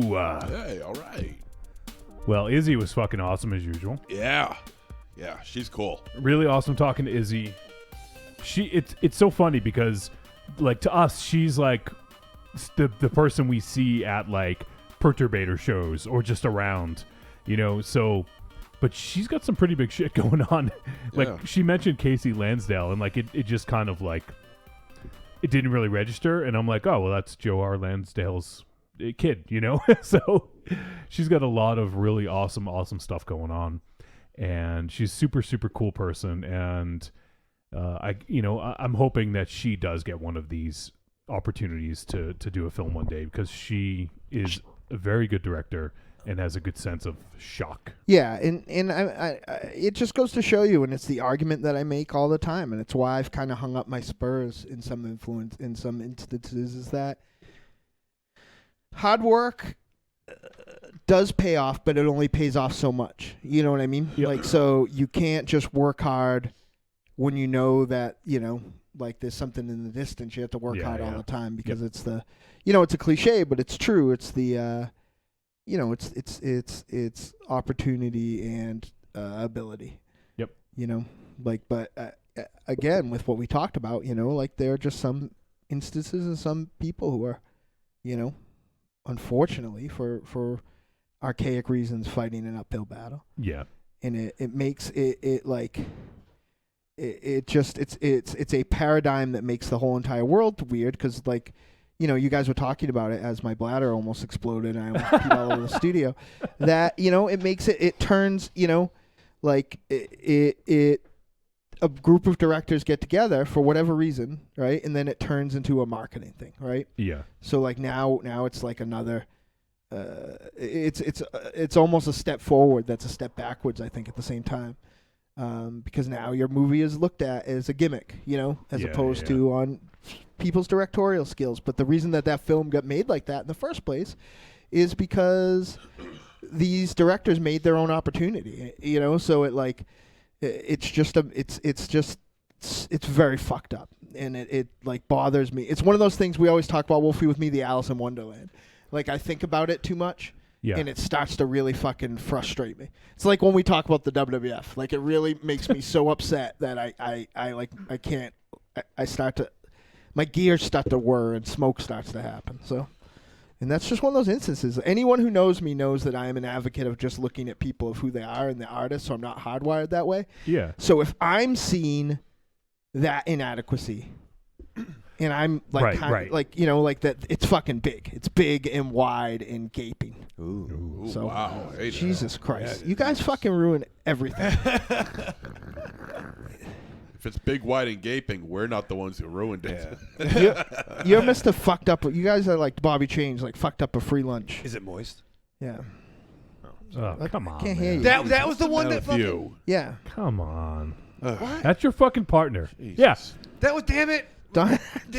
And you stink. We're gonna have to make. Yeah, and you fucking smell. We're gonna have to make a video, like of Donna Matrix, like explaining it. Jesus. I'm gonna need thumbs Dynamo. up over your face. We're gonna need Dynamo to start farting up in the room just to cover up your fucking nicotine. Don't worry, it's coming. Yeah. Careful what you wish for, asshole. That's some fucking. No pun intended. Which is a play on words. Yeah. Nicotine Titans. Yo, Dynamo, tell him. The nicotine Titans. It's gonna be the Nicotine Titans versus Shit Stroke. Yeah. Shit Stroke the Poopinator. But yeah, Raven J, get on this, please. Yeah, it makes me. I wish that we had the opportunity to open up our chat to if they had any questions for Izzy, because like I'm just like, I don't know. I was really like, I sometimes forget I'm on the show. Perfect. You know what I mean? And I'm just like, man, like I'm so happy that I'm hearing this verbiage right now, and I'm so happy that I'm hearing this diatribe, and I'm so happy that I'm hearing this, these thoughts, because, you never know what you're gonna get when you click on an interview. You know what I mean? Like, I listen to. Life is like an interview. Well, you never know. I listened to me and Derek Rook the other day listened to how fucking cool on paper is this? Mick Garris and John Carpenter having a conversation. Yeah, awesome. Right? I love Mick Garris as an entity, right? They both come from a musical background. Mm-hmm. They've both been around forever. Mick, when he was more of like an office guy, worked on a lot of earlier, like he was one of the head of promotion for when the thing came out. And it was boring. Like, for just whatever reason, it just wasn't a super engaging conversation. Because he wasn't talking to us. Yeah. Well, I don't think it's our fault. Remember when you made the thing? Yeah. Yeah, it was cool. What's Kurt Russell like? Yeah. And that dog, man. Tell me about that dog. I'll tell you that. That's the one thing he talks about in every interview about the dog. That dog affected him in a positive way. But yeah, our streak is alive for great interviews. But I think at the same time, like I'm glad anytime. I am very lucky. I am blessed because I've got to work, in collaborative senses with some amazingly talented women. So, Raven, if you stop smoking, you'd stop coughing. Well, I cough a lot. I haven't smoked at all. Yeah. So, but and then I cough. You kind of hear about, you can't avoid hearing about like the glass ceiling or whatnot. You know what I mean? Like, so it's just that was a great interview, I guess is what I'm trying to say. Yeah. No, she's super awesome, and yeah, I do hope. I mean, she's so she has a lot of stuff going on. She has her fingers in a lot of awesome things, and I'm hoping that. Come on, why? What's the matter with you? What's the matter with you? Yeah, why does it like? Are you hard up like him? What's the matter with you knocking over the toys? Yeah. It's for the audience. Why are you going for low hanging fruit for? Yeah, you're a comedic like genius. Monster Zero's balls. Yeah. It's for the guy in the back. Right. For the guy in the back. Yeah. It's all right. It's a mock. He didn't mean it. It was an accident. Okay. Man. Fucking do that again. People like that, yeah. I don't know what the toys over. We have the Fatty Mouth 69's hanging out. That's who it's for. Great. Well, thank you, Fatty Mouse 69. He's all into that. Fatty Mouth 69 says, "You guys reviewing Joe versus the Volcano here?" I think I know who Fatty Mouth is. Thank you, Fatty Mouth. I don't know who it is, but I wish we were. Oh man. So sorry, the chat room. I wasn't able to. I'm all fucked up. I think we're gonna do voicemails and go home. No, we have a movie to review. Treat. Let's go. Treat. Cornelius, Let's go. what do you have to say this week? All right, so we are going to talk about a movie. We are going to talk about The Devil's Candy. This film had kind of an interesting path. It originally was in festivals in 2015. I don't know why it took 2 years. Yeah, I'll never understand. One thing I'm curious about is I wonder if it has anything to do with the music. That was my first thought. Yo, dope soundtrack though, right? Yeah. Yeah. But I was very surprised with a handful right? of fucking sounds. Yeah. That like how'd they get those? Yeah, exactly. Yeah. So that was makes you wonder. That was one thought. We'll get into it a little bit, but I want to talk about this. Did you guys watch to the cutscene at the end? Fuck! Did you know? Was there a cutscene? Yeah. Are you fucking with me? No, it was. There's just Lars, and he's like, "I'm sorry about Napster. Enjoy the movie." So this film finally is going to be released on VOD and in select theaters on March 17th. So that is the day this comes out. The podcast comes out on iTunes, Stitcher, Satchel, Google Play, and so you guys can catch it then. We got a sneak peek a couple days early. From our friends over at IFC Midnight. And this film seems like a perfect fit for IFC Midnight. And it was directed by Sean Byrne. You may know that name. He directed a movie called The Loved Ones in 2011, I believe it was. And this film was also written by Sean Byrne. And it stars Ethan Embry, Shiri Appleby, Kiara Glasgow, Pruitt Taylor Vince. And it is 90 minutes horror. And once again, I said it'll be available on VOD. All the major VOD outlets, Amazon, iTunes, all those on March 17th and also in select theaters. So, the synopsis we have here, a struggling painter is possessed by satanic forces after he and his young family move into their dream home in rural Texas in this creepy haunted house tale. All right. So, Ravenchild, you want to get into this? You want to talk about this flick? Yeah, I do. I was looking up the IMDb, but I'll wait. I'm going to say it again. I'm going to say it first. I'm going to say it last. Ethan Embry's my boy, dude. He's your dude? He's my dude. Yeah, from Can't Hardly Wait. Can't Hardly Wait. Fucking my joint. Him and young, that was a different movie with Captain America. That was not another team movie. Had the Chris Evans. Watch all those joints. I think Ethan was kind of channeling an inner Eric Stoltz from Pulp Fiction a little bit going on. What? Oh, just because he has long red hair? Come on, man. I like that. I'm like, you have like your cinematic fucking vocabulary is like 10 words. In his defense, I was calling him Heath Slater. Yeah, thank you. What's that looking for? I'm looking at you. Yeah, but you're looking at me like you got a problem. I don't have a problem. I'm just watching. All right. I'm just watching you talk. Just for the record, let me interject real quick. Thank you, John. Izzy is hanging out in the chat room, and she says, Devil's Candy is fucking awesome, by the way. All right, treat. So I guess we'll find out what everyone else thought about it. So, Raven Shadow, go ahead. No.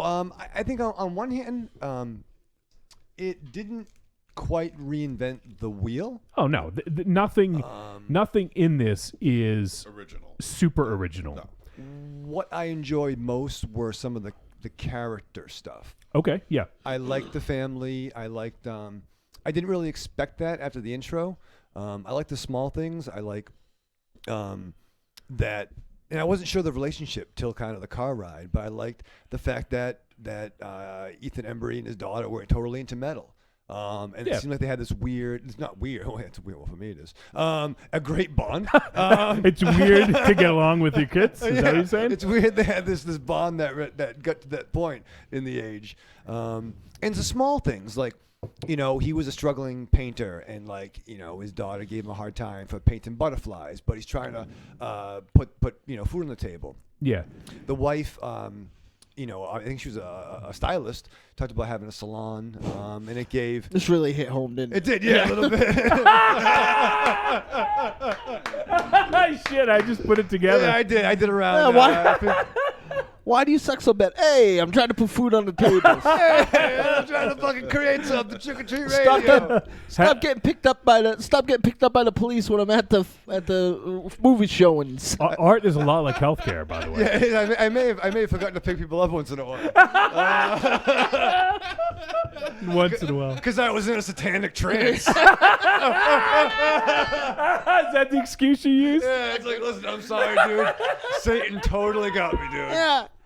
Call your grandmother. Instead of doing art, you were fucking mowing the lawn. It took me over. I was by the fire. I was in the shed. Yeah.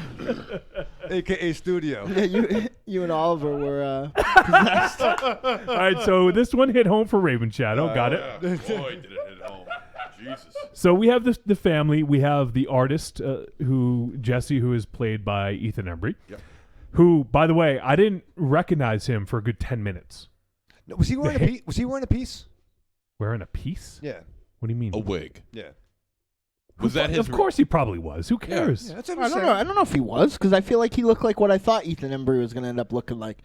Not the old weird Uncle Pockets that he looked like in the other movies that I saw him in, like The Guest and Late Phases. He looked good. He was cut, dude. He was. Yeah, cut. looks fucking. Yeah, the guy was completely ripped. He's jacked for this. He was like for fucking sure. Ryan Reynolds in the fucking remake of. When did he get out? Yes, I'm wondering. So we have Jesse, the dad, and his daughter was fucking awesome, right? Yeah, she's dope. Kiara Glasgow. Yep, and her name was Zoe, and then we also had the wife Astrid. So kind of happy little family. Like the wife and the husband kind of at first I was like, they don't seem like they go together, right? Right. And I wasn't sure the dynamic there. I was like, for a minute, I'm like, is that his mom? Is that what's that? Like, is that like mom? Like it did have like a uncle vibe. Like I feel like the relationship. Or sister. Yeah. I feel like the relationship that like I don't know. Like again, maybe I'm just super cynical, but like being the cool uncle. Like I feel like that's the relationship that like. Perfect example. Tiny is every bit as cool as me, but they think Tiny's a moron, and they think I'm cool. You know what I mean? So that was like the like I thought like, oh, this is brother and sister, and she thinks her uncle is cool, but that was pretty refreshing. Like because it just was a kind of modern cinematic shorthand that was kind of turned on its ear by just making. Because I mean I don't know, like you just like it is. Kind of parenting 101 that if you are cool, your child is gonna like think you're not cool. Yeah, like look at Aries Jr. Right. Like he took the job as my driver for the summer when my driver was gone last summer, and like I get in the car. Did you call him Jeeves? No, but I get in the car and he would be listening to the worst music that I ever heard in my whole entire life. I'm like, what is this? He's like, it's Imagine Dragons. I'm like, your father is fucking Aries God of War. And you're listening to Imagine Dragons? You're listening to Imagine Dragons. Like, I saw your father fight a bar one time. Your father used to play in a fucking punk band. Yeah, like don't listen to that, and he's dressed all preppy and everything. I'm like, it's not school anymore. You don't have to dress that way. I like how I dress. Yeah, like you know what I mean. Like I enjoy Izods. Yeah, exactly. So it's like that's generally what happens. So so they did have a very interesting dynamic, and I thought it was. I mean, I guess the best word to describe it is cute, right? Like. He tosses up the fucking metal sign and she does it. Yeah, the horns. Turn the music up. Yeah, turn the music up and thrashing hair and everything. Yeah. Yeah, like I thought it was a really cool dynamic, and you don't really see that too often in films. And immediately I fucking love these characters. Like a lot of times in these films, you fucking hate the characters. You just can't connect with them. Yeah. Now, I think whether or not you're a fan of metal, I think you're going to connect with them because of that bond that they had. Yeah, I know jack shit about music, but I love the way this family interacted with each other, the way they related to each other. And even the mom, like she's like, "Can we listen to something else?" When they're in the car, and they're like jamming out to metal, which is fine and understandable and real. And she wasn't being a complete dick about it either. She was, It's just the way like it was said before, the dynamic of this family that works very, very well together. And I kind of got a sense that she was, rock and roll back in the day too. They had to, they had to. Yeah. But she probably, became an adult. Well, I say that we're are we adults? Well, I mean, Ethan Embry, he's about our age. Adults. He's like 2 years younger than us. Yeah. He's younger than us? Yeah. Wow, that makes me want to throw myself from the train. Yeah. I'm the oldest one here, and I'm certainly no adult. Yeah, well, I found out the other day that I'm fucking 2 whole years older than I thought I was. We talked about it on the boat. That was a conversation on the boat. Like, I'm not even kidding. Like, I called Dominatrix to find out how old we just were, and I was in for a fucking cold bucket of water. She told me how old she was, in that each like, it's like her and it's like you, it's like Wolfie, then her. She said that each member of Prime goes up from each other. You should raise the mic until it gets. I see you struggling talking to it. Oh no, I'm adjusting my seat here. Okay. I bumped my my chair and sunk. So it goes up. It goes back. It starts at Wolfie, and goes to Dominatrix, and it goes to Tiny. In the starting age of Wolfie versus where I ended up did not make me very happy at all. I'm like, wait, but that's 4 years later. Oh shit! Izzy says she's older than all of us. She's 903 years old. Wow, heavens! She looks really good for 903. Wow. Well, she's a vampire. Probably. I'm 200 and something, but yeah, no, you look older than Izzy. But I look terrible. Yeah, you do. No offense. Yeah, what happens? All right, so we have this family. He is working in this really cramped garage trying to do his art, and he's kind of going legit, like he's doing butterflies and shit, right? For a bank. Murals for businesses and things like that. Yeah, just because he wants to kind of make the money and be able to provide for his family. And so they find this house. It is like super cheap on the market. They find out the reason it's cheap is because people died there. And, to his credit, whether or not he lied or not, at least the realtor or whatever the fuck that cowboy dude was, told Joe them. Bob Briggs. Yeah. At least he told them that someone died there. And that's what it's kind of like, it's one of my pet peeves. Is that a real thing?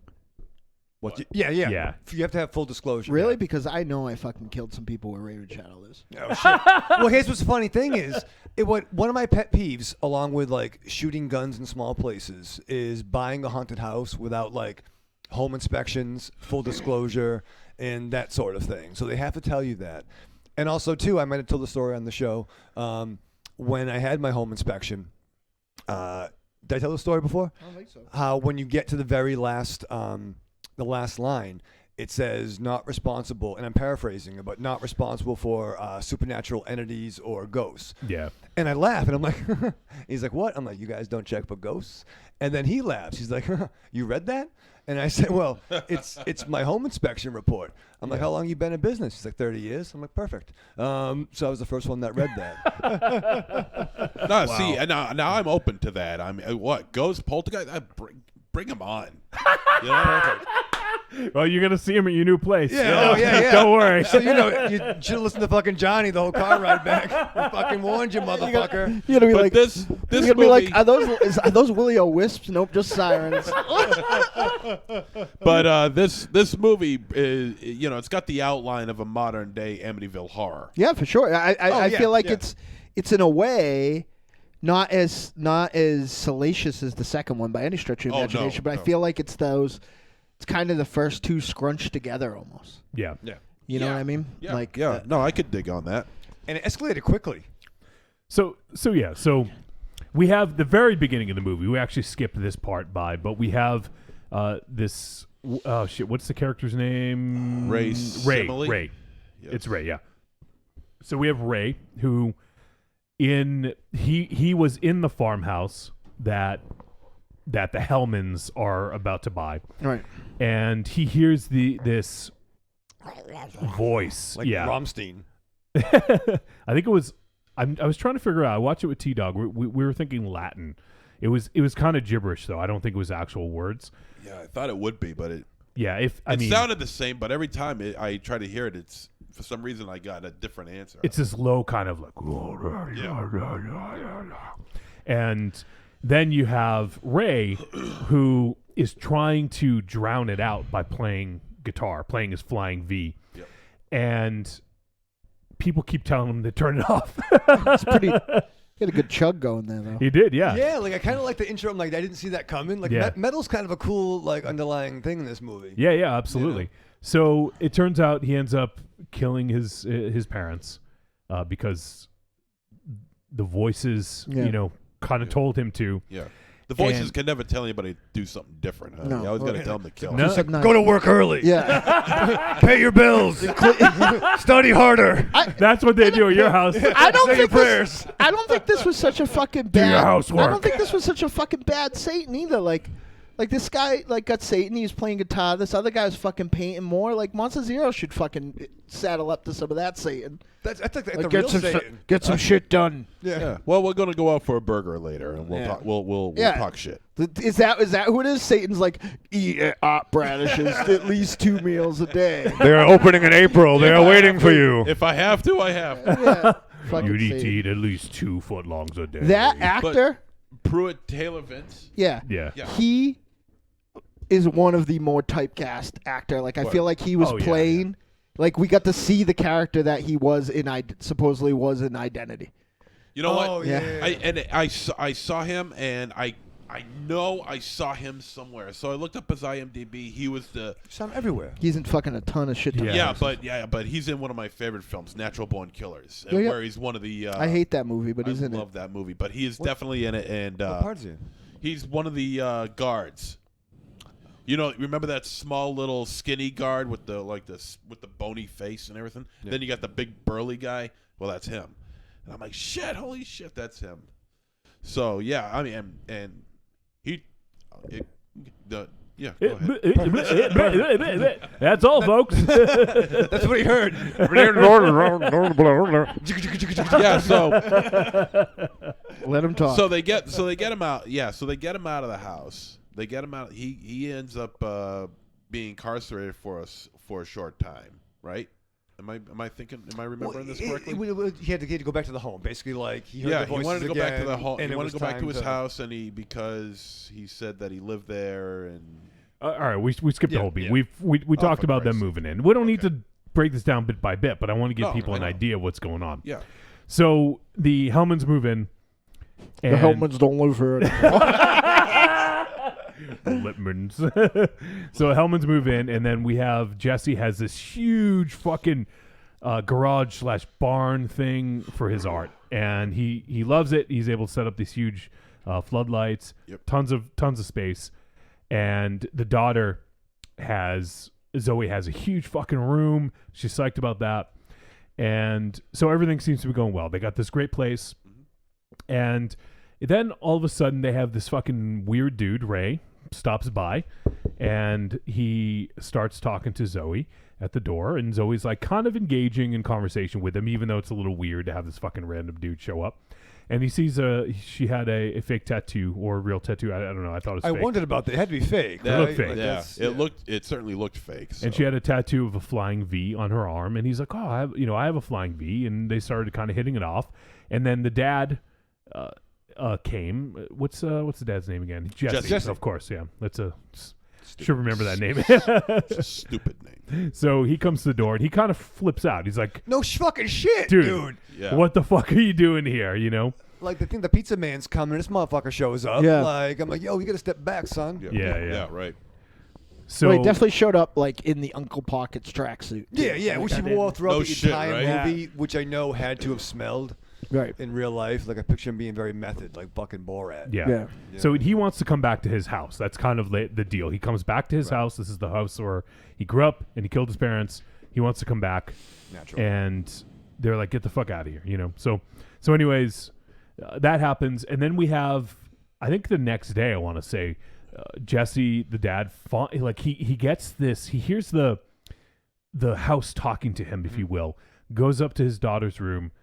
He hears a voice coming from the wall, and it happens to be a ghost poster, which I thought was pretty awesome. Yeah. Oh, yeah, So he takes down the ghost poster, and then behind it you see the outline of an upside down cross. It was like a shadow of it, or whatever, and that and then he sort of gets this inspiration and starts painting, and he's painting what seems to be visions of the future, and it's it's kind of interesting to see, because one of the paintings is of his daughter surrounded by fire.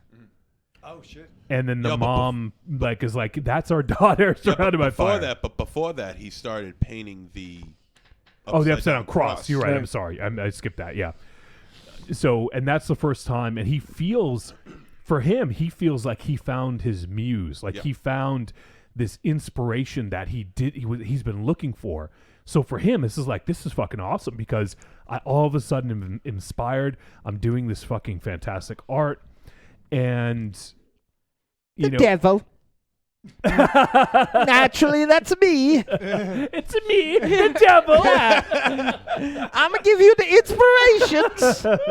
And for what it's worth, the artwork is awesome. It is really cool. I would be more fire on you, little girl. I would proudly hang that on my wall. The upside down cross. Sure, what the hell? Why not? Use more orange. Yeah, that's because you're asking for the fucking. Why don't you move? I'll talk about it later, but why don't you move to the Bridgewater Triangle? Then you'll get all the fucking poltergeist you want. So I don't want to. I do want to leave some surprises here, because this movie has yet to come out. So I don't want to go too deep into it. But eventually we have. Do we want to talk about Ray, about what happens, or should we keep that? Yeah, let's keep it on. All right. Yeah. So we have this dude Ray who has some issues, and the house is. It's a shame about Ray. Yeah. Can I say though? I think the characters don't do stupid shit, or classically stupid shit. Like, there are reasons for everything. Like, there are reasons why Jesse has to, be late, or it's only him. Like, they're far away from where they're from. They make a comment about that. Yeah. The mother has justification for not being around at certain times. Right. Like, things seem to make sense in like a horror movie setting. You know what I'm trying to say? Yeah, no, everything. There's no real, big stretches of logic here. Except the worst cops of all time. Oh, yeah, well, that's every fucking movie. Yeah. I mean, I don't know, like how, like, I don't know, like what they tried hard. This isn't necessarily what police are necessarily like. I don't know, like I don't even know how to talk about it without doing any spoiler things, but I don't feel like they did it. Like, I feel like with short of making this guy be like 80s slasher-ish, which they were very restrained in not doing, like, what are you gonna fucking do if that happens? Like it's not like they in cop training, like they're like T.J. Hooker rollover moving car like exercises, not like that. Like, yeah, they were fine. It's a small town. Like, you gotta think that they probably don't run into too much trouble. They're not really prepared for it, right? The one fucking crazy killer is the same fucking crazy killer from 1970. Yeah. What's what I mean? Like, they've had a crazy killer. Yeah. In the same house, though. You know what I'm saying? Like, they could have Oh, what did they do? Start having fucking Ray like training? So I kept thinking while watching this that if I ever had a daughter, I'd want this to be my fucking daughter. Yeah. Like with the metal horns, listening to metal, and Motorhead shirts. Yeah, Slayer. and she was. I thought she acted really well. Like, I thought she did a really good job, because she definitely had to, stretch her acting muscles quite a bit. in this, she did really. In fact, I thought everybody turned on an excellent. Yeah, I think top-notch performance. The thing that I really liked about Ethan Embry's performance here is that a lot of times when because he has this look to him, when you see him in Can't Hardly Wait, thank you, sir, or all these other movies, he has this kind of like lighthearted, kind of fun, face that he makes, and you see that show up in a lot of his movies. But in this one here, if I didn't know, I might have thought that this was a different actor, because it was hard to tell that it was him. Oh, 110%. He was fucking cut, dude. Mostly because of the hair, and the beard had a lot to do with it. But the way he acted and just, I just feel like this was a kind of transformative role for him, where he really kind of stepped out of what he normally does and played something really different. He was great. I mean, not only the being cut, the tats he had. Like, Yeah. this was a dude that, like, he's been through some shit. Yeah, And, like, yeah. when, you wanted, all right, fucking dad, come in here and fucking fuck this motherfucker up. You know what I mean? Like, Right, and it was believable. And you felt like he'd be a protector. Yeah. Especially the one scene, the running, and he got clipped. It was just fucking, you know what I'm talking about? Like, when there's a home invasion scene, one of the early on ones. I don't know. You gotta see the fucking movie, gang, man. I want to tell you, it was fucking cool. Oh, shit. Raven J says, Ethan Embry, wasn't he in Can't Hardly Wait? Yes, he was, Raven J. You're very astute, sir. It was a good fucking movie. Thank you. Jesus. And also, I got to point out, did you guys recognize Leland Orser? Yes, as the priest. How fucking perfect was this role for him? Yeah. He fit that perfectly. Talk about not playing against type also is, I always say his name wrong, but Tony Amendola. He's pretty much plays this guy like, it's Tony Amendola in the 1800s in Spain. It's Tony Amendola, the art dealer. Danny Amendola? Who are you talking about? No, Tony. Oh, Tony Amendola. Yeah. Thank you. That's who that was. I thought it was like that's not F. Murray Abraham. Who's No. that? Yeah. Oh, he's so great. It's not. I feel like F. Murray Abraham plays Tony Amendola on that show with the girl from. Yeah, no, he was. Yeah, he was. Fuck, what's that fucking? I hate her, and I hate that fucking show. I hate both. all of you. I hate both these shows. The shows with Jordan Catalano and. The fucking the Claire Danes show. Yeah, Claire Danes. What's the new Claire Danes show? Oh, the really fucking boring Homefield, one. the Homeworld? Homeland. Home Yeah, that's what it Battle? is. Homeland? Yeah.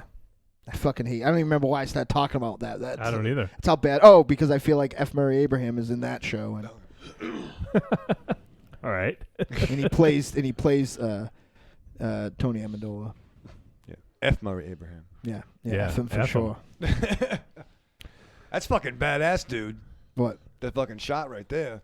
Yeah, it's a picture behind Ethan Embry's character after he just painted some fucking crazy stuff. And I like how there's a scene where you think, oh man, they're gonna fucking do this, and it goes the other way. I don't know what you mean. God fucking damn it! Did you watch the movie, Johnny? Yeah, Of course. I have no idea what you mean. So I'm supposed to get. I love when they had that scene and it went a completely different way. Close your eyes and let me break down what you just said. I want you to close your eyes and envision what happens in this scene. You ready? Close your eyes. Okay. Wow. Close your eyes, Raven Shadow. Eyes are closed. Yeah. Open scene. A man comes in. A thing happens. Something goes on. End scene. You remember that fucking scene, Raven Shadow? That was fucking dope, dude. Jesus Christ. Can I say it? All right. No, can you just No. give like No. Why? No. The park. No. the park? The Pac-Man? The Parkman. Can we cue Buster? No. It's really heel turn happening. But so, did anyone have anything to add about Leland Orser? I just thought his This is great. It's scene nice He to was see him. perfectly Fucking awesome. cast. Yeah. Perfectly. I love the dialogue. I love. Wait, Yeah. no, I'm talking about F. Murray Abraham again. No. Jesus. He wasn't even in the movie. Tony F. Murray Abraham. Tony Amendola. Yeah. And Who sounds like the bass player of Anthrax or something. This is one of the that's Frankie Bello. Remember the Patriots? Right. The Denny and And one thing is, I thought that obviously the soundtrack was fucking awesome. Yeah. But the songs were more than just background music. If you know the song's content or even just the name of the song, I thought they were very fitting for where they appeared in the movie. Oh, was it Pantera by Demons Driven? Yeah. That was my joint right there. By Demons Be Driven. There's that. There was Am I Evil at the beginning. Yeah. You know, so there was a lot of songs that they're not just background music. They're have some kind of bearing on what's going on. Right. Which, certainly this by far isn't the first film to do that, but I thought it was a good usage of having metal music and not just to say that you had a metal score. I think it took a deeper understanding to use these songs where they were used. which I thought was cool because obviously as a fan of metal, I appreciated that. There's definitely a choice. It's like, yo, I'm gonna use this track here. Like it was just wasn't what they could get the rights for. Yeah, yeah. And I did see that the soundtrack is going to be getting released, but it's not going to include Metallica. So it has all the songs except the Metallica songs. So what's the soundtrack? It's got Slayer, it's got Cavalera Conspiracy, it's got Pantera. But there's a lot of Metallica. Ghosts. Yeah, there's a lot. There's like 3 or 4 songs. So why could they do it for the movie but not for the? Probably because of the whole making That money said, thing. like who doesn't have those songs? Yeah, who wants those songs? True, too? true. You could pretty much make your own. Sorry, Devil's Candy soundtrack people, but I mean, you could probably make your own. Yeah, you make your own mix. Yeah. You probably already have them. Like during the end credits, you got For Whom the Bell Tolls playing. I mean, that just. Yeah. Oh yeah, totally. I'm at a loss of what that Ghost song was, just because I think I wasn't. I might not have been dialed in. I might have been paying more attention to what was going on. But, Yeah. I don't know if there's. I don't know if there was. Well, you any saw the new songs. poster, right? Yeah. I'll look it up. I can't remember what. Oh, is Pendulums of Pit. Yeah. Penn and Gillette. Yeah.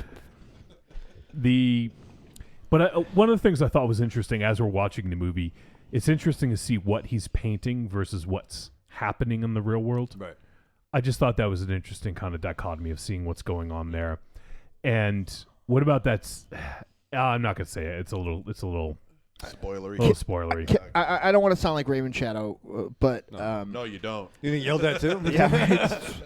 You should have been driving around with me all day today. You get phones that don't work on our computer.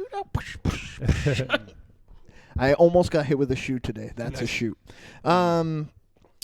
So, keep in mind, I knew they wouldn't work in the computer. Thanks, Josh, from fucking Verizon for fucking up my whole day. But anyway, there was one thing in this that really worked for me for a horror point of view. Like, I was really uncomfortable and really intense. And even though it kind of played out in a kind of very movie sort of way, I felt like everything around the untaping, we'll say, like that shit was terrifying. Yeah. Oh yeah. Like that's one thing I'll give this movie all day. It was terrifying. It was real life terrifying. Like you take out all the subtext of fucking devils and everything else, like it's fucking scary. Well, and that's the thing. So you guys had mentioned, what was the movie you mentioned earlier? Amityville Horror. Amityville. Okay. So you mentioned Amityville, and there certainly is some parallels, but I like how they based it a little bit more in reality, I guess you could say. Yes. Which I thought was a nice way of doing it, because there still was some supernatural machinations, Raven Shadow. Thank you. But, I think that it was cool to see a kind of a more grounded level absolutely. of stuff going on. I get it. Yeah. I get it. And you had the Amityville set piece without being that's where the shit has to happen. Yeah. And they didn't really make the house a character, which I thought was interesting, which is kind of like a, like even if you watch the Insidious movies and stuff like that, they're very conscious of like geography and stuff like that. Like it's almost like they didn't have the whole house. Yeah, right. But no, because you didn't see a lot of the house, to be honest. Like, it's tough to get a read on how big it was and things like that. Cool door. Very cool door. That was pretty cool. And I guess we could start winding this down a little bit. They had a flying V in it, which was fucking cool, and I like what happened with it. Oh, fucking A, right? Yeah. No fucking A, right? Yeah. Like, how fucking metal is that? So I've had 2 goals in life. One of them is to get one goal in life, rather. Before I die, I'm gonna get Tiny playing music dressed like Bruce Lee in Game of Death. Yeah. But now I'm gonna get Tiny playing music dressed like Bruce Lee in Game of Death, playing a flying V guitar. I don't know how I'm gonna do it, but it's gonna be fucking awesome. Oh shit! Shit. First time Mike posted some Monster Zeros. Oh, for Christ's sake. It's a cereal. It's my favorite breakfast cereal. Is that from today? Are you wearing that today? That's fucking awesome. That's great. Monster Zeros. Eat them up, kids. That's amazing. Do they have marshmallow Rufus and I was Ronaldo's? thinking that too. Yeah. Two big Yeah. Monster Zero with crunch berries. They actually with dingleberries. They actually just put 2 fucking marshmallows in the thing, just two. Oh normal shit! size And there was a variation called "Dear God Knows." We're sorry, Izzy, if you're still listening. Oh, that's fucking awesome. We pretended we were intelligent for the Yeah. No, I'll tell you. Hold on, let me get his name up here. Ethan Embry. No. Can't hardly wait. Shut up. Pruitt Taylor Vince, I thought put in a excruciatingly terrifying performance. I mean, this guy was fucking scary. Yeah. As far as I'm concerned. Real life scary too. I mean, the way he went about doing his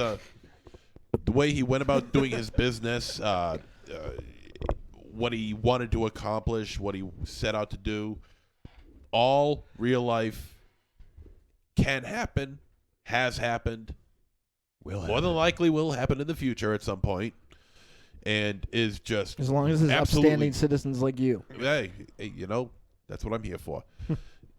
Absolutely riveting performance. And probably one of the best performances of the year. I feel like he kind of does this a lot. Not to say that he did a bad performance, but like if you've seen some of the other things that he's done, like he should do it good because it's his. Yeah, he does it well. Like he does it a lot. I mean, did you see Identity? Yes. Yeah, yes. I mean that's. Yeah. I'm not saying that. I get it. I'm not saying that that's all he does, and I get wicked excited when I see him, but like that's definitely one of the things that he does. No, I understand that, but I mean, who's gonna shoot down Samuel L. Jackson on a bad performance? Meanwhile, he performs the same character in almost every movie he does. Right. So I don't have a problem with that at all. I would definitely. That's fair. This is an outstanding. And there's no denying that there's something, like I don't know, like. There was a lot of research and thought put into like some very uncomfortable elements in this. Yeah. Like, I don't know, like. I can think of. I'll just fucking say it. Like I sometimes, not often, and I never really talk about it, but the cat's out of the bag. If you're one of the few people that follow me on Facebook, work with like a group of like, not even special needs, like, I don't even know, like not like.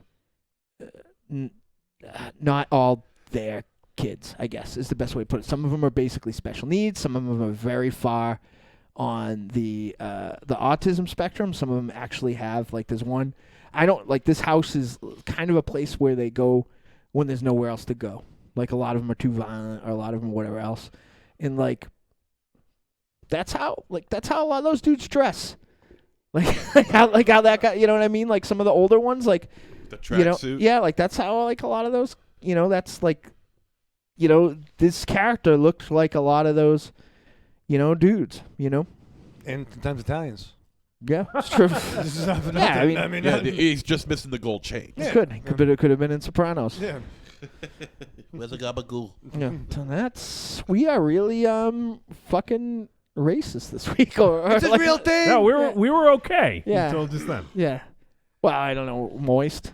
The Moist was the fucking thing. Yeah, that that's did the it? Spain that broke the Batman's back, I think. That wasn't racist. No, it was just offensive. No, it's sexy. Nothing wrong with that. Sexist. What's wrong with being sexy? I think if you add moist to anything, it's no longer sexy. Cupcakes. Yeah, but that's not sexy. Towelettes. I fucking love cupcakes. I have never wanted to, like, I've never been moved to make sweet, sweet love to a cupcake. And I fucking don't believe that. I don't either. Yeah. We got the filling's got to get in there somehow. Our waiter gave us moist towelettes. That wasn't sexy. No, it's after sexy. It got the pudding out of my beard. In the fucking fan. Yeah. All right. Anyone else have anything to say about this that we haven't already discussed?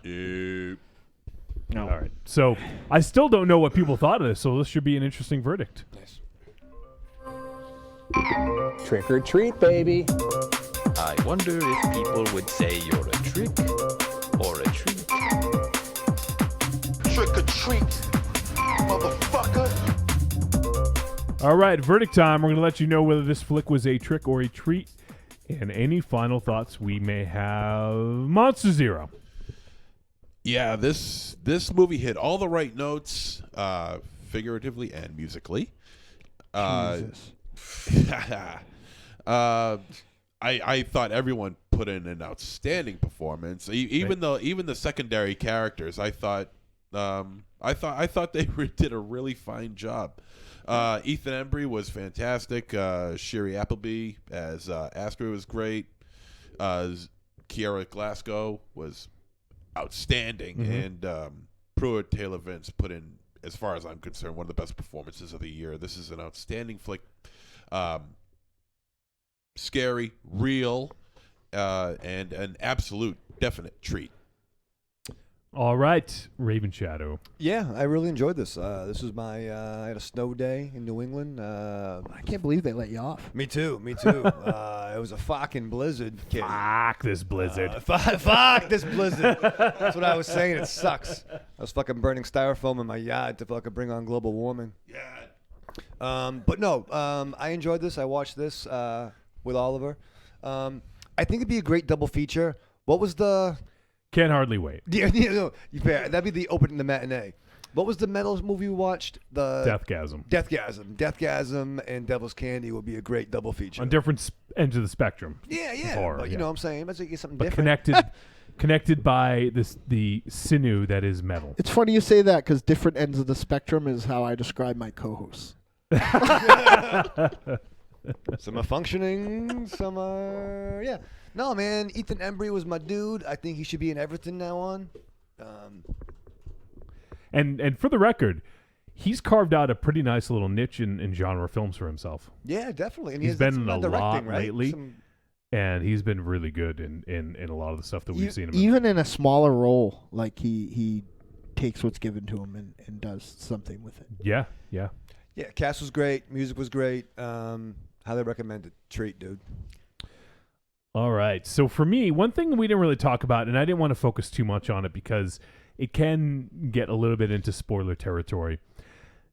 But one of the things I thought was really interesting about this is I think it shows kind of that fine line between creativity and madness, if you will. Yeah. To see how different people react to different things. So I thought that was really interesting, and there definitely is some faith and religion going on in here, especially with, once again, don't want to talk too much about it, but with some of the stuff that Jesse does, there are some things that basically try his love and trust, other people's love and trust in him. Yeah. Which, he kind of has this little trial. So I thought there was a lot of pretty interesting stuff going on in this, and that's the thing I liked the most was really how the stuff that affected Ray, how it affects Jesse, and kind of the fine line between which way they go, which I thought was really interesting. So it's almost like if they had a conversation. I kind of wanted that. Mm-hmm. If those two had a scene where they talk to me, yeah. Well, maybe they do. We don't want to spoil it. Just kidding. But I think it does a really good job. I think Sean Byrne. I still have not seen Loved Ones. I really need to see that.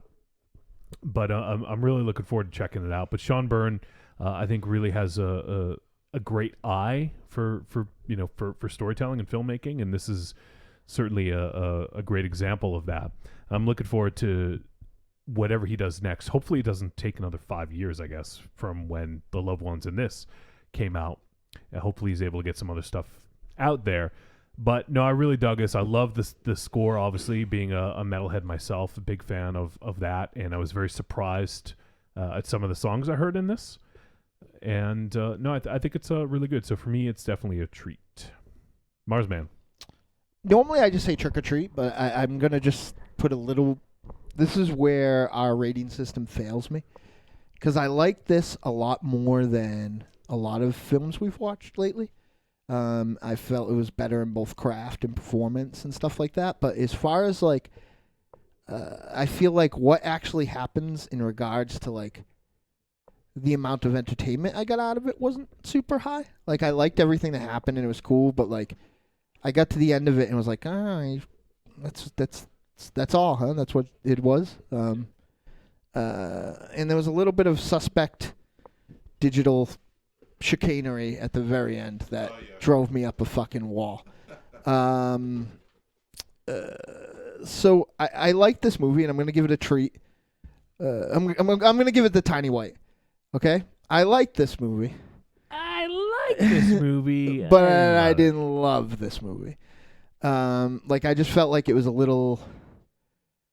It was like candy.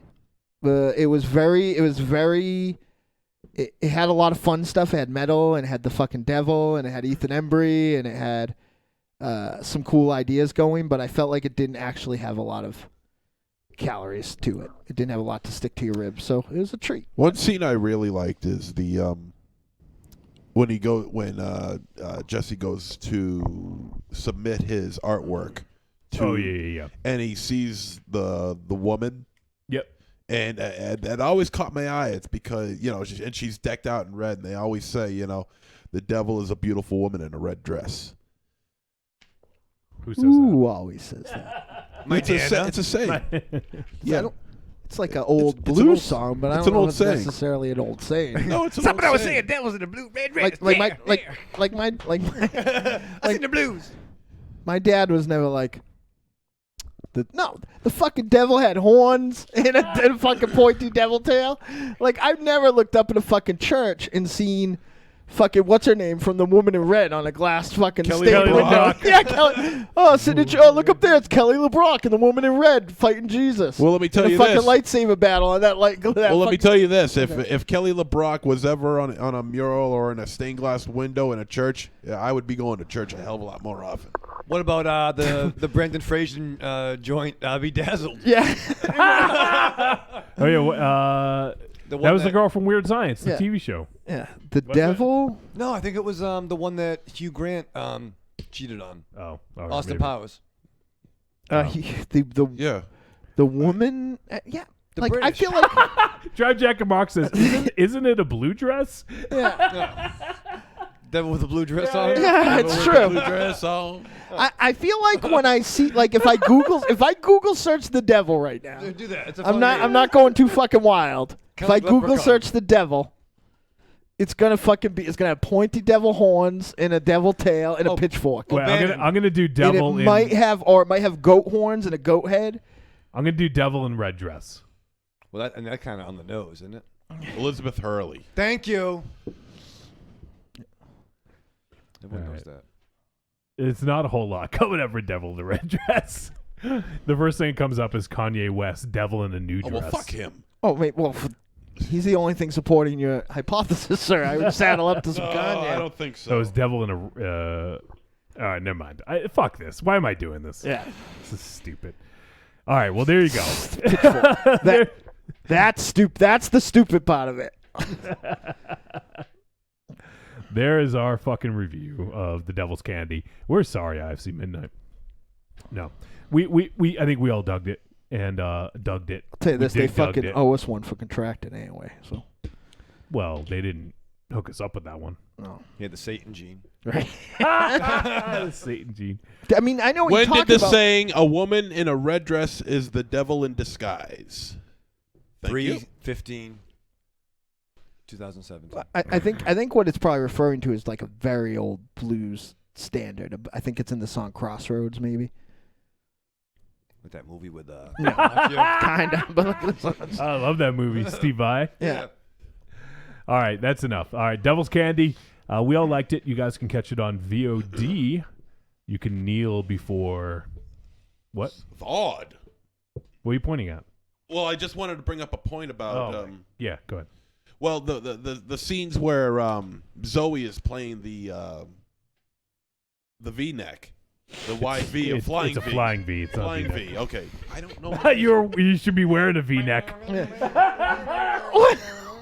Zoe's playing the eyes on. No, did you notice that she's playing it both left-handed and right-handed?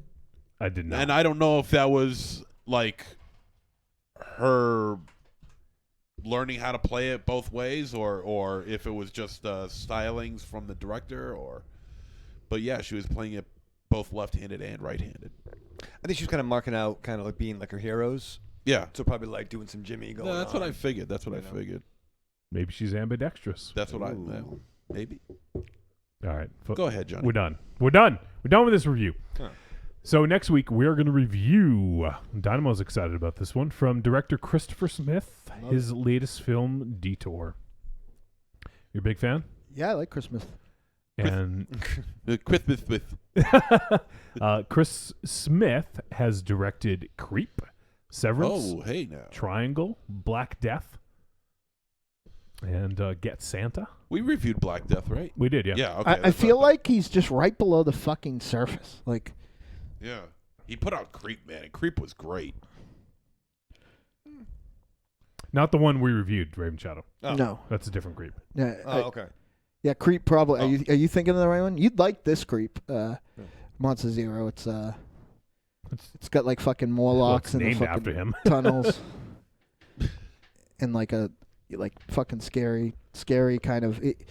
I mean, to a degree, sometimes I feel like, I don't know if he writes his own stuff. To a degree, I feel like he might be a bit of a check casher. I feel like there was some torture-y stuff in Creep when that was kind of the horror du jour. But, I liked Creep, and I loved Triangle. So, Black Death. Cool.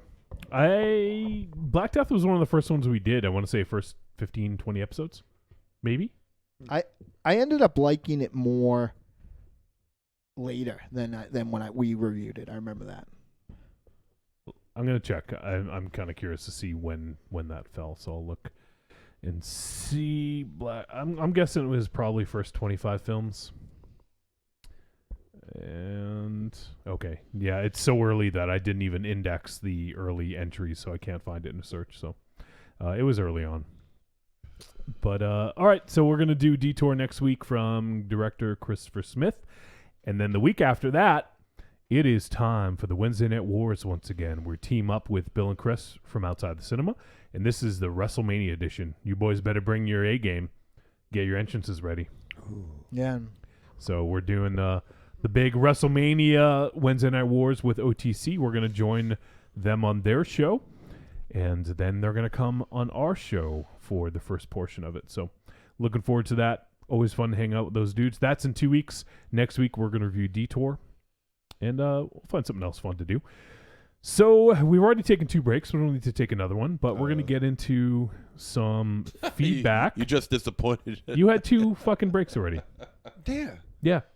Go take another one. You don't care about the feedback. Yeah, we don't care about the feedback. No, you don't care about what our friends listen They don't say. need you. Oh. This is the most fucking outrageous Google search that I wish I never did. What did you do? I Google searched what the devil looks like. Oh, for Christ's sake.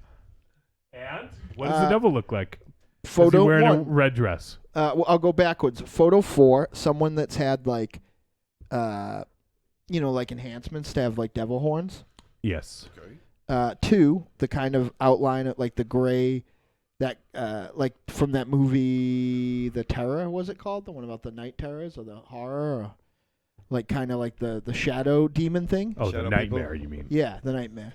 I forget. Fuck that movie. I forget. Fuck that dude. I don't know the name of this actor or why Rodney he's necessarily here. Oh, yeah. I'm gonna take a dump on his it's face. the granddad from House of Lies. For some reason, he's the 4th one, so maybe he played the devil, the 3rd one. And the 4th one, thank you very much, America, Barack Obama. What the fuck? Jeez. Yeah. That's a little harsh. Yeah. Is that a Bing search or what? What'd you do?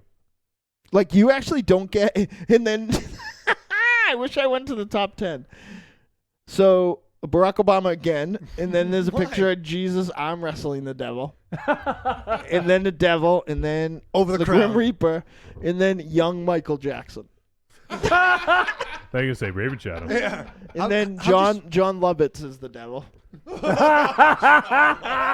love that. Yes. John Lovitz. How are you spelling devil? When he was at People's Court. Yeah. Oh, that was funny. So Drive Jack and Mark had an awesome comment that I missed about 15 minutes ago. It was when you were talking about cupcakes and having sex with stuffed animal. Mhm. And he says, a guy who made love to a shoe.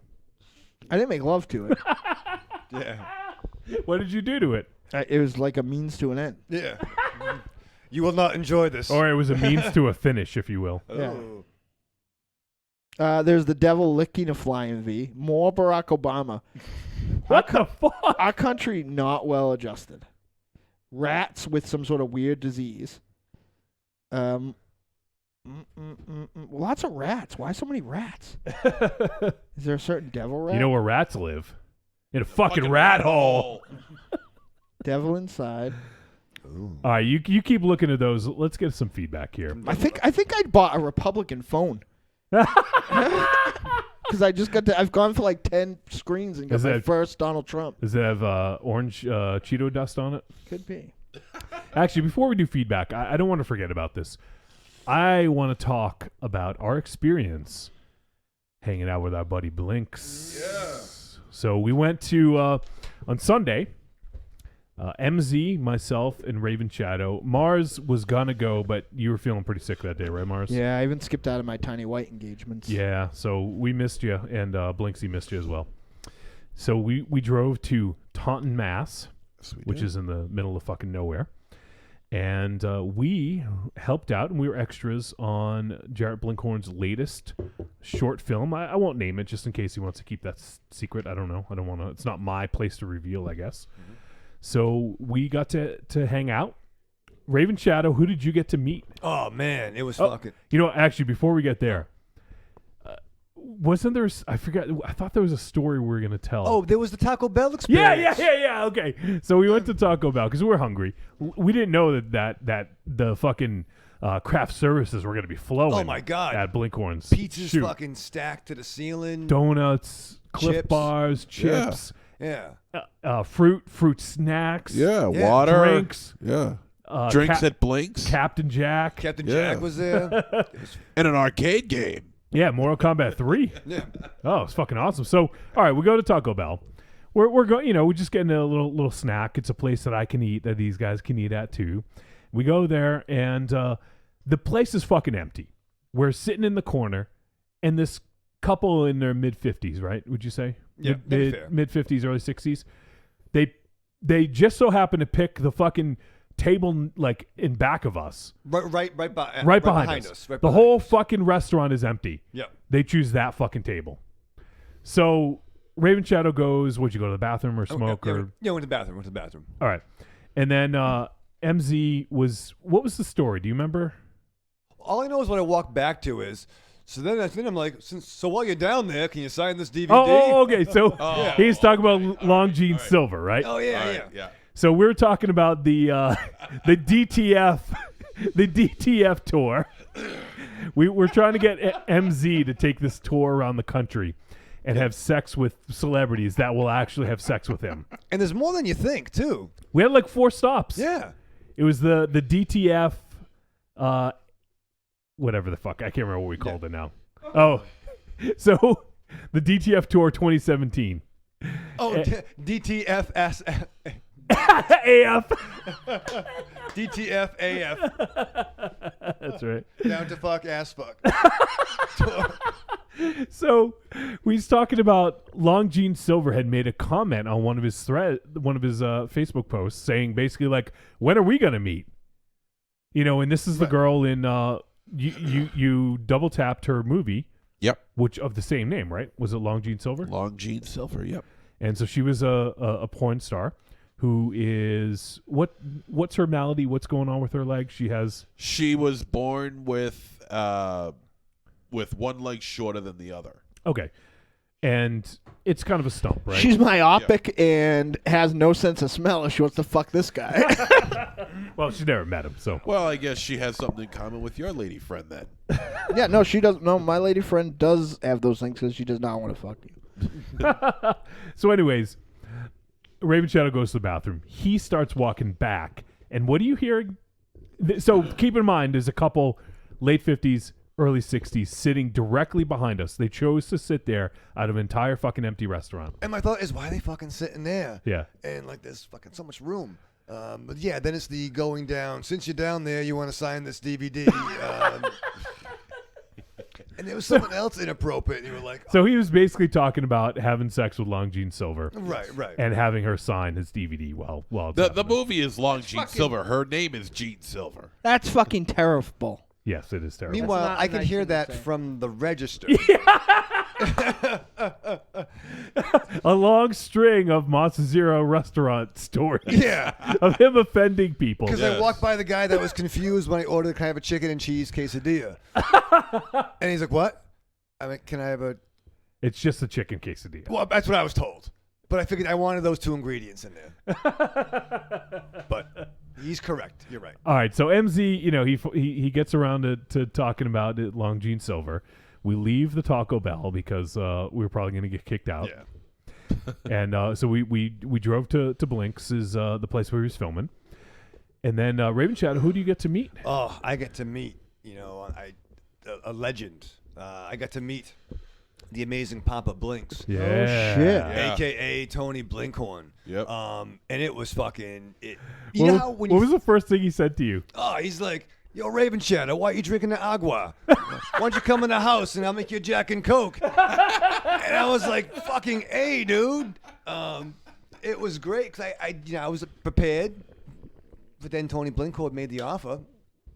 And it was great. Like, that dude was so cool. Like, Johnny, I felt like you and I were like Jules and Vincent from Pulp Fiction, and he was like the wolf. Do you know what I mean? Yeah, MZ, yeah. you're kind of like what Mr. Brown was. Who was he in that movie? Bonnie Incident. You like that guy? Yeah, I'm that guy. You're like that guy. I'll take that. But he was telling these stories, dude, and he asked about you, Maz. Yeah, he he- missed you. Was yeah, he concerned missed about you, your yeah. feelings. Who's concerned about my feelings? Well, your problems. Oh, thanks.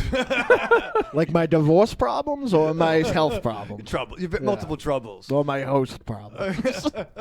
But no, it's like if you ever wonder, like Jarrett Blinkhorn is like one of the coolest cats ever. On right? Earth, beyond a shadow of doubt. Right. So James Bond, fucking TNT, Superfly, cool. right. but And we met Mama Blinks. Mama Blinks. Yes. Wow. So you see where Yeah. the Spawn, Yeah. spawned awesomeness. And they're good-looking people. Yeah, we'll they're just put fucking it there. handsome, dude. Yeah. Just Put it like that. Yeah. So great stories. Oof, I was fucking riveted. Fucking riveted. Wait, you saying Mama Blinks is attractive too? Is that what you're saying? We don't want to get in trouble. Oh, Yeah, I mean, we don't want to get in trouble. She's a very pretty Hey, lady. I'm just saying, no offense, Tones, but Jaja would be a great dad. That came up too. Yeah. That came up. why isn't Tony Blinks your dad? I don't know. Can he be? Yeah. No, I mean him. Oh, why? Because he's like, I think I'm probably older than Tony Blinks actually for starters. I'm no mathematician. You're actually not that far behind. No, it's bad. But I think I'm Monster Zero's age, and that makes me want to you're not Mazda Zero. have the different operation from Dr. Kevorkian. So yeah, we call him up for you. So we got to hang out. There's some pretty awesome people there. I don't remember everyone's name. People I just met for the Yeah. first time, Yeah. working, kind of on the set. And we did get to also the star of the short is Diana Porter, who we saw in For a Good Time Call from Izzy's film, and she was also in Was some she of in Andrea Wallenen's films. Yeah, Penta, right? What was she? No. She was not in Penta. the one that we almost did music for, Yes. but Tiny's Insane. Yes, that one. Yeah, She was in that one. Man, that script had so many different names on it. I'm at a loss now because I'm trying to Cleaning House. Yeah. That was it, right? No. Nope. No? The one about the house that is Yeah. I don't think it was Cleaning House. The one that was she threw the name out there? Yeah. I thought that was it. I'll look it up. House Guest. Yeah, it was Cleaning House. Yeah. That was right. Yeah. There's a poster. I just got a text from Dr. Bueno, I think. What did Dr. Bueno have to say? I don't know. I think people are enjoying the fact that I got a new phone and don't know who anybody is. I think so.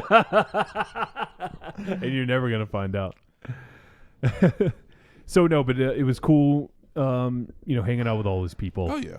And definitely the craft services were flowing. Oh, my God. Absolutely. Most MZ, have you ever seen a craft a spread like that on a film? Never. And I've worked on many films, and I haven't seen anything like that before. Brian, pick up. I was just throwing him back with Tony Blinks, and it was excellent. Yeah, you were like you guys were like connected at the hip. Oh, we were bros, man. I'm so upset. How come he doesn't ever come hang out with me? So the other thing was, we finally get to the part where we're needed in the scene with the extras, and we had to put some black goop on our faces, so to make it look like we just spit out this black liquid. Yeah. And MZ is fucking diving headfirst into that shit. He was like the first one. Was like, give me that shit.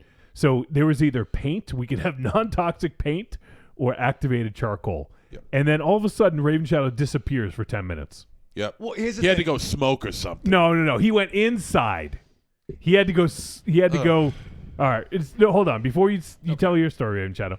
So MZ gets a cup full of this fucking activated charcoal with water, poured it all over his fucking face. It's coming down his mouth. It's dripping down his jacket. He has this huge, what looked like a huge fucking loogie in his beard. He is all fucking in. And he is suffering for his art, as he likes to say. Yes. I was a little hesitant, but I took a cup full of the shit, poured it all over my mouth, got it all over.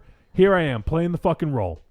I text Raven Shadow. I'm like, get out here now, because we're about to film, and he is still fucking inside. He's been in there for 10 minutes while we're putting this fucking black goop on our faces. Yes. Explain yourself. Okay. I'm gonna. The story has like 2 parts. All right, I'm gonna be quick. Christ. So like we're getting ready, like you said, and then Jarrett's like, so we have some paint, you guys, to still up all over your bodies, but don't worry, I have baby wipes. Now suddenly I have fucking anxiety because I'm like, fuck. No shit, you did. I know, but I didn't show it though. Yeah, you did. You think That's so? why you fucking disappeared, you idiot. No, because I'm going through stuff, right? I'm like, shit, I didn't bring my toothbrush. I didn't bring my salt. I didn't bring my stimmy dent. I had my stimmy dent. All I had was my stimmy dent and my floss. My Sonicare. And I'm like, shit. Where's my orthodontist? What is black paint gonna like? It could be permanent. I don't even know what the fuck. It's non-toxic. Is it permanent? Is it gone? Well, I know it now, but I got medical problems. I might counter-react to Yeah, something. you're insane. So I get this anxiety. So I'm like, all right, fuck it. I want to be. I'm here at Jarrett's place. I want to be in a movie. I don't want to be a pussy in front of Jarrett, right? So I'm like, all right, this is what I'll do. I'll tie my hair back. So when I tied my hair back, because I didn't want to get the gunk in my hair, right? You rebel. And then I'm like, all right, well, I don't get my jacket dirty. So I'll put that in the car, and I'll just wear my thermal that I have the layers on. So I'll do that. So I'm getting ready, okay, and I'll put my hat on, and then I won't get it in my hair, and I'll be good, and I can be in Jarrett's movie. He'll be proud of me. So as I'm figuring out what I'm going to wear, Tony Blinks is like, Raven Shadow, you want me to set you up one more?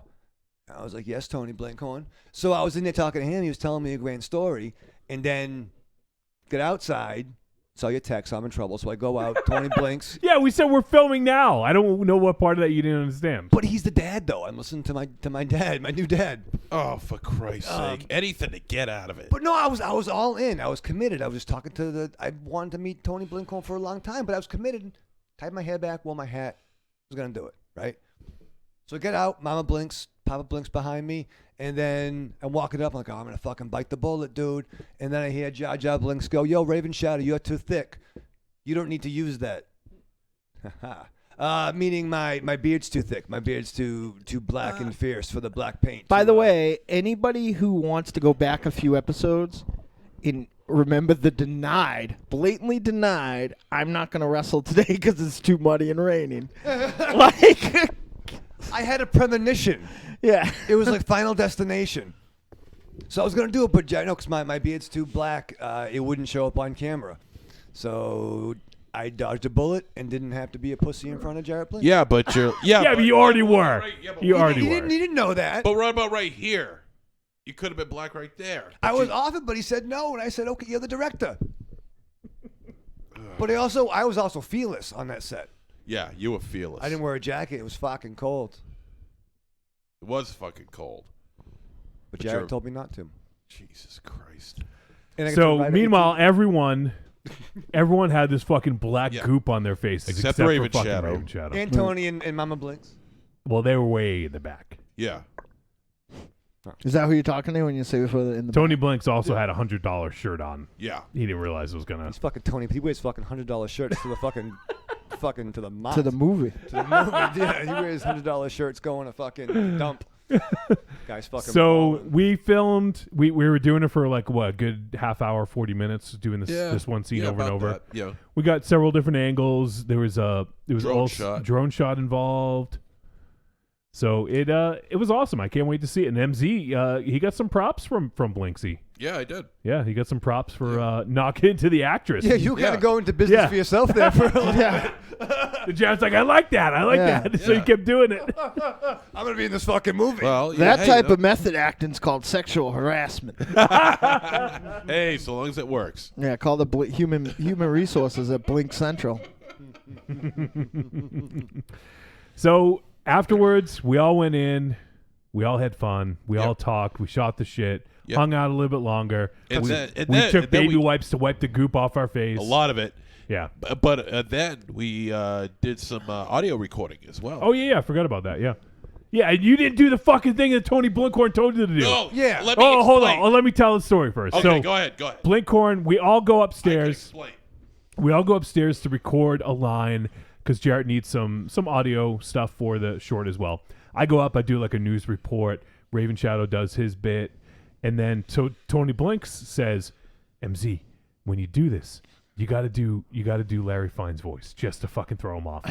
He said, oh boy. Because he loves it. He loves it. He loves Larry it. Fine. So he gets up close. He walks up the stairs. With his Jack and Coke. With his Jack and Coke. Ear next to the door. He's waiting to hear, oh boy. And this guy doesn't fucking do it. No, now let me explain. If Let me Papa explain. Blinks tells me anything, ask you to do it. I'm You fucking doing do it. Let me explain. He's the wolf. I had every intention to do that. I said it.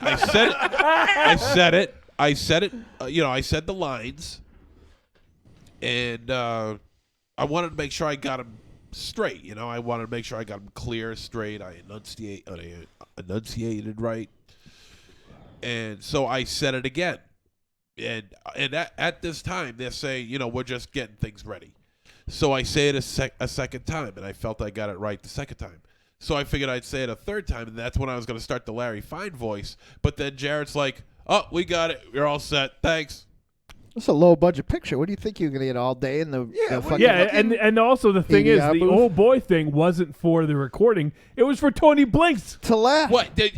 You think I didn't want to do it? We're all fucking chuckling, like we're all snickering, waiting, and he doesn't fucking do it. Do you think I didn't want to do it? Yes. Yes. You pussied out. Okay. You just did. You cocked out. You did the comedic performance equivalent of you in bed. All these guys were disappointed. But I think oh boy wasn't going to make the cut of the film. I think the joint was just to do it make the Jarrett first time. laugh. Yeah. It worked better the first time. Yeah, so like if you went up and went, oh boy, like everybody laughed, it would have been perfect. Yeah. Okay, good. As long as we're all on the same page. So, we all just hung out for a little bit. We gathered our shit. We left. Or we rode some ATVs. Oh, you did. It was awesome. You rode an all-terrain vehicle? Well, he didn't ride it. Did you ride? Kidding me? Did you ride an all-terrain vehicle holding on to fucking Tony Blinks? Oh, that'd be awesome. I have some photos. I was gonna wait till we told the story to post them, Raven Shadow. Okay. but- All right. I am Tony. If you're out there, reach out to me. I'm so disappointed we didn't get to hang out. Like I talked to Blinks very briefly today and apologize for not making it. So it was a great time. We'll definitely hang out with those guys again. It was a lot of fun and glad we could help out Blinks. Mm-hmm. And I'm super looking forward to the movie. I think it's going to be cool. The stuff that we didn't see get shot sounded awesome when he was explaining it to us. So I can't wait. Even imagine. Yeah. Mars, you have your hand up. Just real quick, because I'm going to forget otherwise. 12 Gauge, who went to the hospital with me, is telling me that they were saying no plastic is going to be in my throat, that they're going to just tie the throat together. I don't know if he's making fun of me because that sounds impossible. But I don't know. That Dr. Bueno is crazy as fucking... Hi, everybody. Bueno, excelente. That's... Dr. Dick, yeah? Yeah, it's not so far off. All right, so... The other thing I wanted to do, I'm going to do this really quickly because we're running out of time. I want to get to feedback. But I want to run through the 2017 film schedule at the Boston Underground Film Fest. And we have films such as Prevenge, Southland Tales featuring The Rock.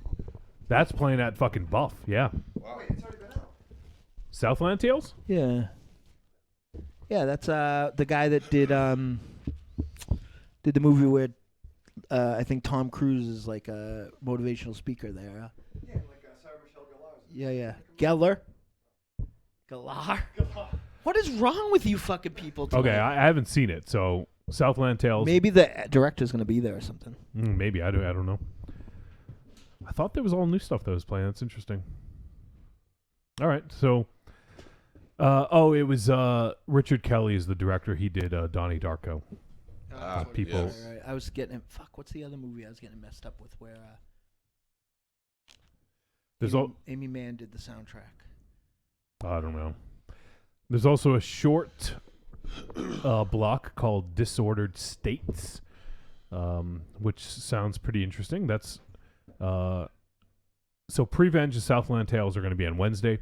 Thursday will be Disordered States, the shorts block, Hounds of Love, and A Dark Song. And then on Friday will be the Homegrown Horror short block. And that has featured in the past our friends Jared Blinkhorn and Andrew Willanen. And it has a bunch of local filmmakers doing some horror. And then afterwards, there's going to be a secret screening. They haven't announced what it's going to be, but I believe the filmmaker will be in attendance. So that's always exciting. I don't know what the movie's going to be. Last year in that block, it was Larry Fessenden with his film Wendigo. Oh, yes. So that was really cool. So it's always a surprise. It's always something big. Well, no, Wendigo was announced. So I knew ahead of time that we were seeing Wendigo, but this, for some reason, they're doing a secret screening. And then on Friday, after the secret screening, is a film called 68 Kill, directed by Trent Haga. Oh, hey now. And it's been getting a lot of pretty good praise. So, and Trent Haga, obviously, he got to start with Trauma, but he's keeping himself pretty busy lately. Yeah. He also penned the films Dead Girl and Cheap Thrills. He wrote those, and he's directed a few other flicks as well. So and he's also working on There Goes the Neighborhood with the Black Devil doll. Oh, okay. So 68 Kill. After that will be... This is the block that one of Izzy's films is a part of. So at midnight on Friday will be Trigger Warning. It's a short block and featuring For a Good Time Call from Izzy Lee. So it should be a fun little block. And then Saturday morning, they always have Saturday morning cartoons, which is pretty fucking cool. Bring the kids. And then at noon on Saturday, a movie called Fraud. I'm not familiar with this one. I don't really know much about this one. But it's not quite feature length, 52 minutes. And then after that, there's Neighborhood Food Drive, which is Saturday at 1:30 p.m., directed by Jersey Rose. You guys familiar with Jersey Rose by any chance? Yeah, I went to high school with her. No, you did not. And let's see. And then at 2 p.m., there's a short block called Sound and Vision, and that's Saturday at 2 p.m. And it's got, Turbo Killer from Carpenter Brute. That's pretty awesome. Yeah. So it must be, it's all music videos? Yeah, okay. It's music videos. So there's Carpenter Brute. Let's see some of the other, I'm sure we'll recognize some of the others here. Maybe not. Okay. But that's always pretty cool. So a little short program of music videos called Sound Vision. And then afterwards, Most Beautiful Island at 3:45. And I didn't really do my homework on these, so I don't know too much about all these films. But this one sounds pretty good from what I've seen. After that, there's another short block called Don't Look Back into the Sun. And then at 7 p.m. on Saturday, another feature called She's Allergic to Cats. Huh. That is followed up. Probably sneezes a lot. Whoa. Followed up Saturday at 9:30. Most of us will be in attendance.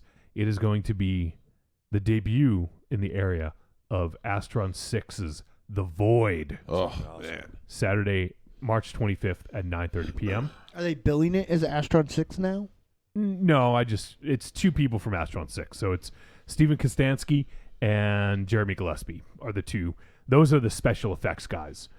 And if you guys don't know anything about The Void, I would recommend going to check out a trailer. There's a couple trailers online, and it looks fucking awesome. It's definitely in the vein of The Thing practical style effects. Like, if you've seen the trailer, you'll see some amazing practical effects going on. And these two have worked on a lot of television shows. They did Hannibal, the television series, and they worked on a few others. So they do a lot of special effects work. That'll be followed up by a film called Saint Bernard, and it is directed by Gabriel Bartalos. Oh, no shit. Yeah. So Gabe Bartalos. Okay. Yeah. You familiar? Yeah. He's special effects artist. Yeah. He did the special effects work for Basket Case 2 and 3. Yes. So it says that he's the mad architect of outrageous creations featured in the work of genre luminaries like Frank Henenlotter and Stuart Gordon. Yeah. So if you guys wanted to, we could stick around for another one. I was curious to check out this one, so we can discuss that, but it's right after The Void, so might be nice to hang out and see two flicks.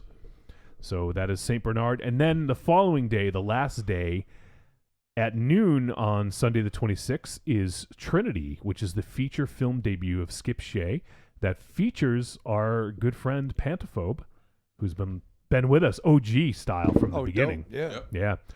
And it is also playing with Izzy Lee's film Rights of Vengeance. Nice. So that's a kind of a nice little double feature you can check out.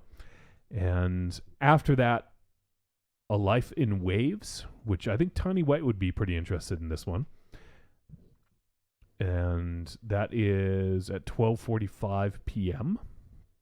And it's a documentary, I believe, about Suzanne Ciani, who is a composer, sound designer, classically trained pianist, and new age recording artist, and a synthesizer wizard. So, Tiny White, if you're out there, I'm sure he knows who she is. I think they might be friends on Facebook, to be honest. Yeah, they probably Going are. through happy birthday stuff the other day to make sure no one loved him as much as me. Did I say that out loud? And then we have another short block called Get the Balance Right. Then feature film Hidden Reserves. And I think there's some people in this that I recognize. It's directed by Valentin Hitz. And okay, I thought it had some actors that I recognize. It says with shades of Lynch, Dark City, and Carla Blanc, Valentin Hitz deftly weaves a sardonic cautionary tale of death and indentured servitude through the conduit of an uneasy romance between corporate cog and rebel. So that one sounds interesting. And then Dave Made a Maze is Sunday at 6:15 p.m.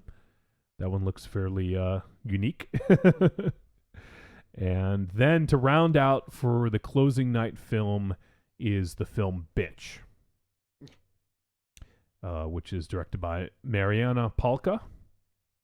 And I've heard some pretty good things about this one. So, and usually the closing film is always like a film that there's a reason that it typically is the closing film because it has a lot of praise or is getting a lot of buzz. So that is the rundown for Boston Underground Film Festival, which will be starting on Wednesday, March 22nd and going until Sunday, March 26th. So I think the only way to go is to contribute to their Kickstarter, which I believe has succeeded. Let me just double check on that, but I'm pretty sure they hit their goal. And it's really awesome that they do this, and they have some super awesome films every single year. So if you guys do want to go, yep, they hit their goal, and there's 34 hours to go. So if you guys want to go, just go to bostonunderground.com, and then there's a link right there to their Kickstarter. And they've got $8,437 pledged out of $8,000. So way to go. It's funded. So pretty cool stuff. And want to thank the folks at Boston Underground for doing awesome stuff. So we will be there at least on Saturday night. And I'm going to try to catch some other screenings as well. So, all right, now we can get to feedback. And why don't we hear from? Do you guys want to hear from a first-time voicemailer, or do you want to leave that till last? Let's kick it off with the first time. Kick it off? Yeah, why not? All right. So, as you guys know, we have fans from, or listeners and friends from all over the world, right? Mm-hmm. Well, let's hear from someone in Finland. Nice. Hello, Trick or Treat Radio guys and possible guests. This is Vesa calling from Finland, and I've been listening to your show for a few years now, and it's definitely one of my favorites.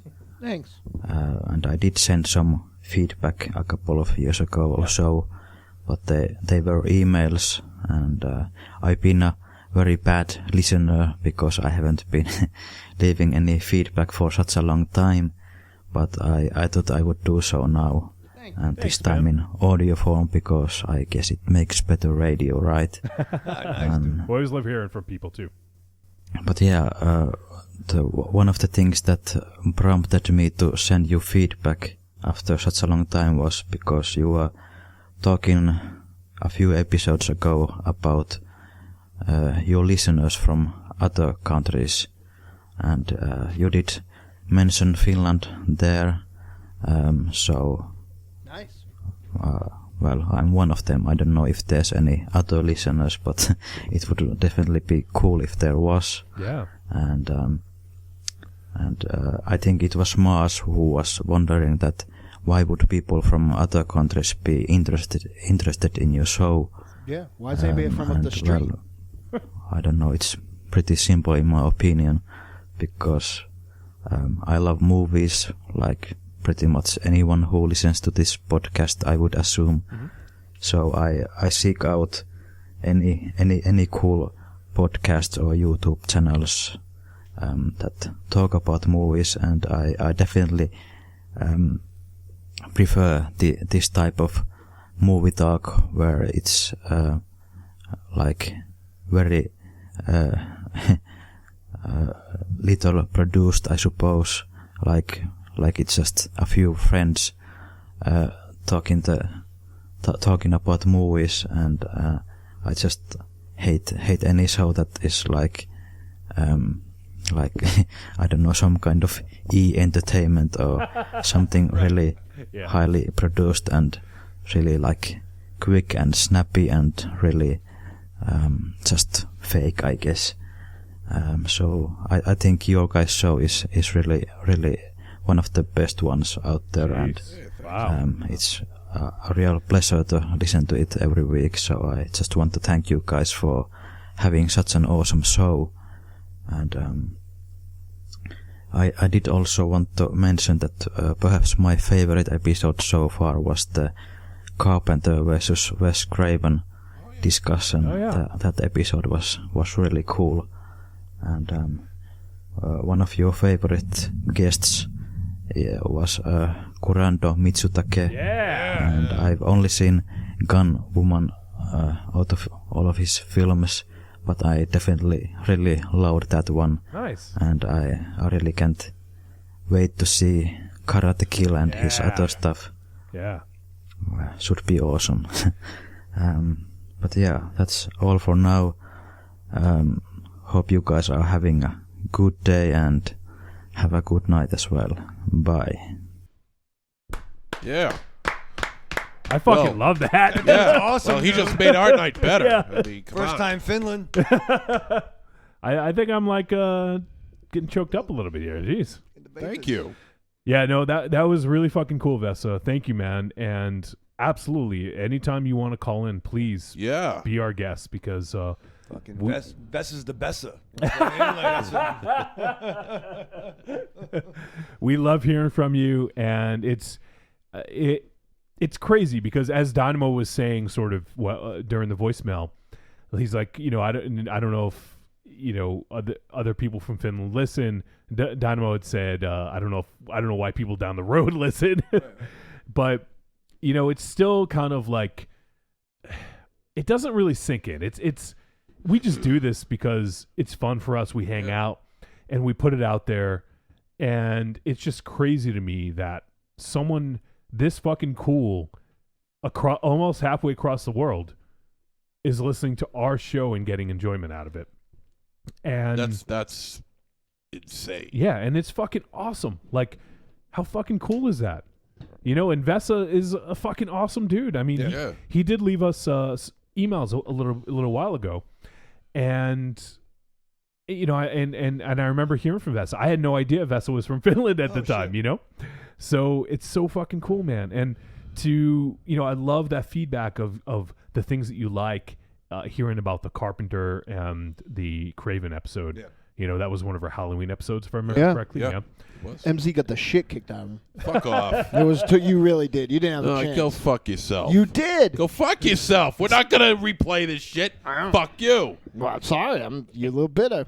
I'm a little bitter How's because Goro's I don't ass want to shut taste? the hell up. And I don't know if Vesa has a lot of film friends, you know, in close proximity to him. But I know we have people like, Dane Unda, who said, you know, really he had his dad that he watched films with, and unfortunately his dad's not around anymore, you know?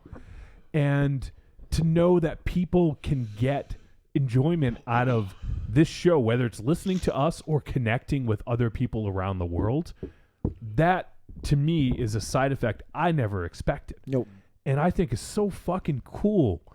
And right now, like Drive Jack and Mark just commented in the chat room and said, that's the best voicemail you've got. I love that guy. I don't know him, but I love him. Yeah. Like that right there, how fucking cool is that to read? Yeah. He doesn't know Vesa, but he heard his voicemail and he knows how he feels and can connect in that way. So our dude from Australia is digging on the dude from Finland. Yeah. I wonder if Vesa's on any sort of social media. Vesa is on their Facebook group, yeah. Okay. Vesius, I believe is the name. All right. I gotcha. Yep. So, and I totally get it. Some people, not everyone, I would say probably 10% of our listeners are one, or maybe even less. I don't even know. It's hard to put a number on it. Are ones that interact with us on a regular basis. You know, there are people out there who listen who don't send emails. And that's been a long voicemails. and winding road, by the way. What do you mean? One of my points of contentions with new podcasts is either like, oh, well, you know, we only have 3 people that contribute on like the board and stuff like that. And like, yeah.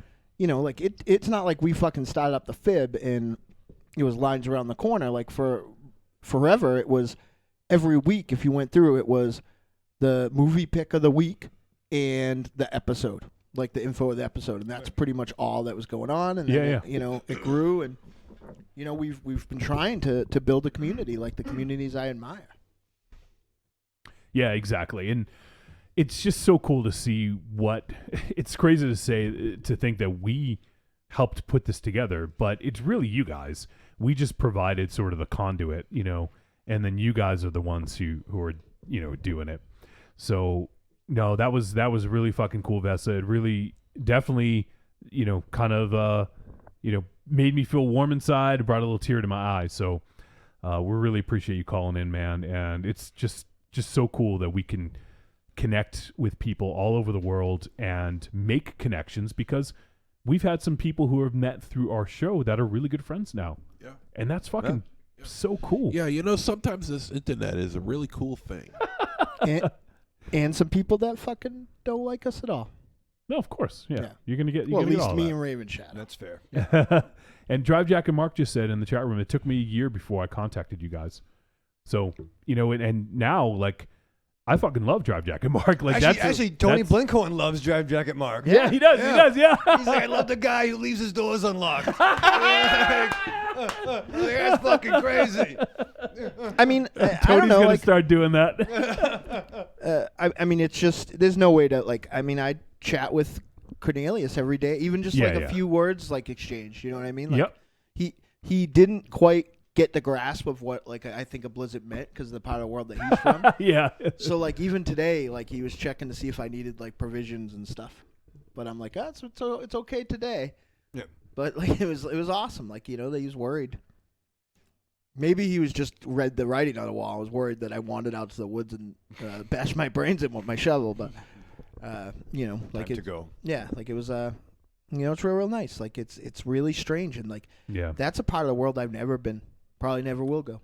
Oh, I'd love to go to Finland, though. Oh, Finland. That's a different story. But Australia. Yeah. Australia, I'm not fucking going. I think he's down south. Yeah, down south. NO spells no fucking way. It's a pretty cool spider picture the other day. No, Yeah. that was not good at all. Fuck that. Yeah. So, if there's other people out there that have never contacted us, if you guys feel up to it, by all means, go ahead. I would never, say, tell you should or you have to. I hope people can just enjoy it no matter what. But if there are people out there who, like Vesa, have listened for a while and haven't, called in or sent an email, we'd love to hear from you guys if you're feeling up to it and have the time. I know not everyone has the time to do that sort of thing in their life. So, but no, that was really awesome. And we hope to hear from you again, Vesa. Call in anytime. Let us know anything. Have any questions, whatever. Just feel free to call in, and we'd love to hear from you, man. Thank you for the call. Yeah. All right, now let's hear from Riku. Hey, Trick or Treat Radio, it's Riku. So, I've been replaying the Castlevania games this week just for fun and nostalgia's sake, and it's been fun. Symphony of Night's still my favorite, followed by 1, then 3, then a couple of the PlayStation 2 ones, which I think are underrated. Anyway, that brought me to an idea. What are some of your favorite representations of Dracula in media? Do you have a favorite actor or favorite, just what do you like about Dracula in media? Personally, I love the version of him they put into the anime Hellsing, as well as any of Christopher Lee's portrayals, because he is amazing. Anyway, that's it from me. Damn you, loud squeaky chair. Bye. Raven Shadow, what's your favorite Draculas? It's funny. Like all the Draculas, they'll remind me. No, I'm actually. I might have said before. I'm not a Dracula fan. I love vampires, but I'm not really. I haven't seen the one Dracula that's my milk. So I would say. All right, hold on. Monster Squad. That's where I was gonna go. That's where I was going. I stole it. That's what But fuck you, man. I was gonna say that. God damn it! But yeah, the Monster Squad one. He's my dude. Whoa! You said Mobster Squad. Mobster Squad. That's what I'm working. It's gonna be fucking Tony Soprano was bitten by a Dracula. Tony Blinkhorn. Tony Blinkhorn. He would fight some fucking Draculas. No, Monster Squad. By the actor who played him. By the actor who played him. Great. Very Okay. good. Remember, children. He was there. I like him. All right. Anyone else have a Dracula in mind? What's there? Oh, well, I think it's kind of obvious which one mine is. Maybe you think we're paying attention by the way. Count Orlok? Yeah. Oh, yeah. He's my boy. Max Schreck. Because he was basically... wasn't it they couldn't get the rights to Dracula or something? Right. So they ended up doing Count Orlok. Yeah. It's nice to know folks have been litigious since the beginning of time. I know, right? Yeah. I had one on the tip of my tongue. Did you have anything to add to that, MZ? Oh, no. I mean, it's... Why do you think he resonates with you? I have a theory. I just think he's just think he's the ultimate Dracula. He's frightening. He's ugly. I mean, not that I'm here. You're not close enough. Yeah, but is he a Dracula though, or is he a vampire? He's a vampire. He's not a Dracula. Yeah, but he's based off of Dracula. He's based off of Dracula. He was supposed to be Dracula. Yeah, the Widow Stoker said, we're not going like to if have you any read of that if shit. you've read Dracula, that's like there. I mean, that's about as accurate Dracula book portrayal as any has ever been. Yeah. Okay. Yeah, I mean, the Widow Stoker wasn't going to have any of it. okay. The copyright issues. I mean, that's what set this whole thing off. Okay. But have you ever seen Nosferatu? I've actually never seen it. I've seen all the classic scenes. Oh, you guys! It's a actually- fantastic movie. I think Such it's a on good Shudder now. It might be, yeah. I think it is. A lot of Byrne films are on there. I think. Yeah. Just his portrayal of Orlok is just mesmerizing to me. Mm-hmm. I mean, Lugosi is great, But that's a bad movie. It's not scary. Well, it's just not a good movie. It's just not scary. It's a good movie. It's just not scary. Yeah, I mean, if you like films about people looking out windows and describing things to you, that's the fucking best movie ever. No, there's more to it than that. There's really not. As far as Look, a Christopher wolf. Lee goes, There's going to be a storm tomorrow. as far as Christopher Lee goes, he's excellent. That's my number one. He is just gold. Because I felt like what Christopher Lee did is that I feel like he walked the line. Like, I feel like with just a little bit of, like, eye makeup or a contortion of his face, he looked like a monster. But if he was just kind of milling about, like Christopher Lee was, he was the man with the golden gun. He was very suave, Yeah. So Christopher Lee, and also he, way more than Lugosi, and obviously more, he was very physical, which is something that, like, I feel like, from Lugosi to Twilight to the vampire, yeah. Like, I feel like that was something that got lost, in every iteration. Like, for some reason, like, people wanted to take the kind of rape culture of vampires and make it sexy since the beginning of time. And I feel like Christopher Lee didn't, went from, like, the real horror of that kind of subtext, because he went from suave to fucking monster on the dime. Yeah. You know what I mean? Like, he was a monster. Like, not to say, Dracula was a rapist per se, but you know what I mean? Like, essentially he was, I guess, if you talk about it. And that's interesting spin. Yeah, so but over time, for whatever reason, it's been a consistent thing. There's been this wanting to, like, 50 Shades of Grey, the vampire culture, and make that element of it sexy and consensual or whatever else. And I feel like there's, like, never supposed to have been, like, it's been magic hypno roofies and fucking tearing at the neck the whole time, but they've tried to make it. That's why I too, he's not my favorite, but he's up there, Nosferatu, just because he was a monster. There's nothing sexy about Nosferatu. And when he would enthrall people, you could see that even though it was, like, very early silent movie pantomiming, they were out of their mind. You know what I mean? They weren't of their own mind. It wasn't like a thing like, oh, I love you. This is a romance that never dies. Yeah, Francis Ford Coppola, thanks. So yeah, that's Christopher Lee's mind, and that's why. All right. Well, since I was probably going to say Monster Squad, but I'm going to go with Gilbert Dracula Gottfried. No. Yes. No.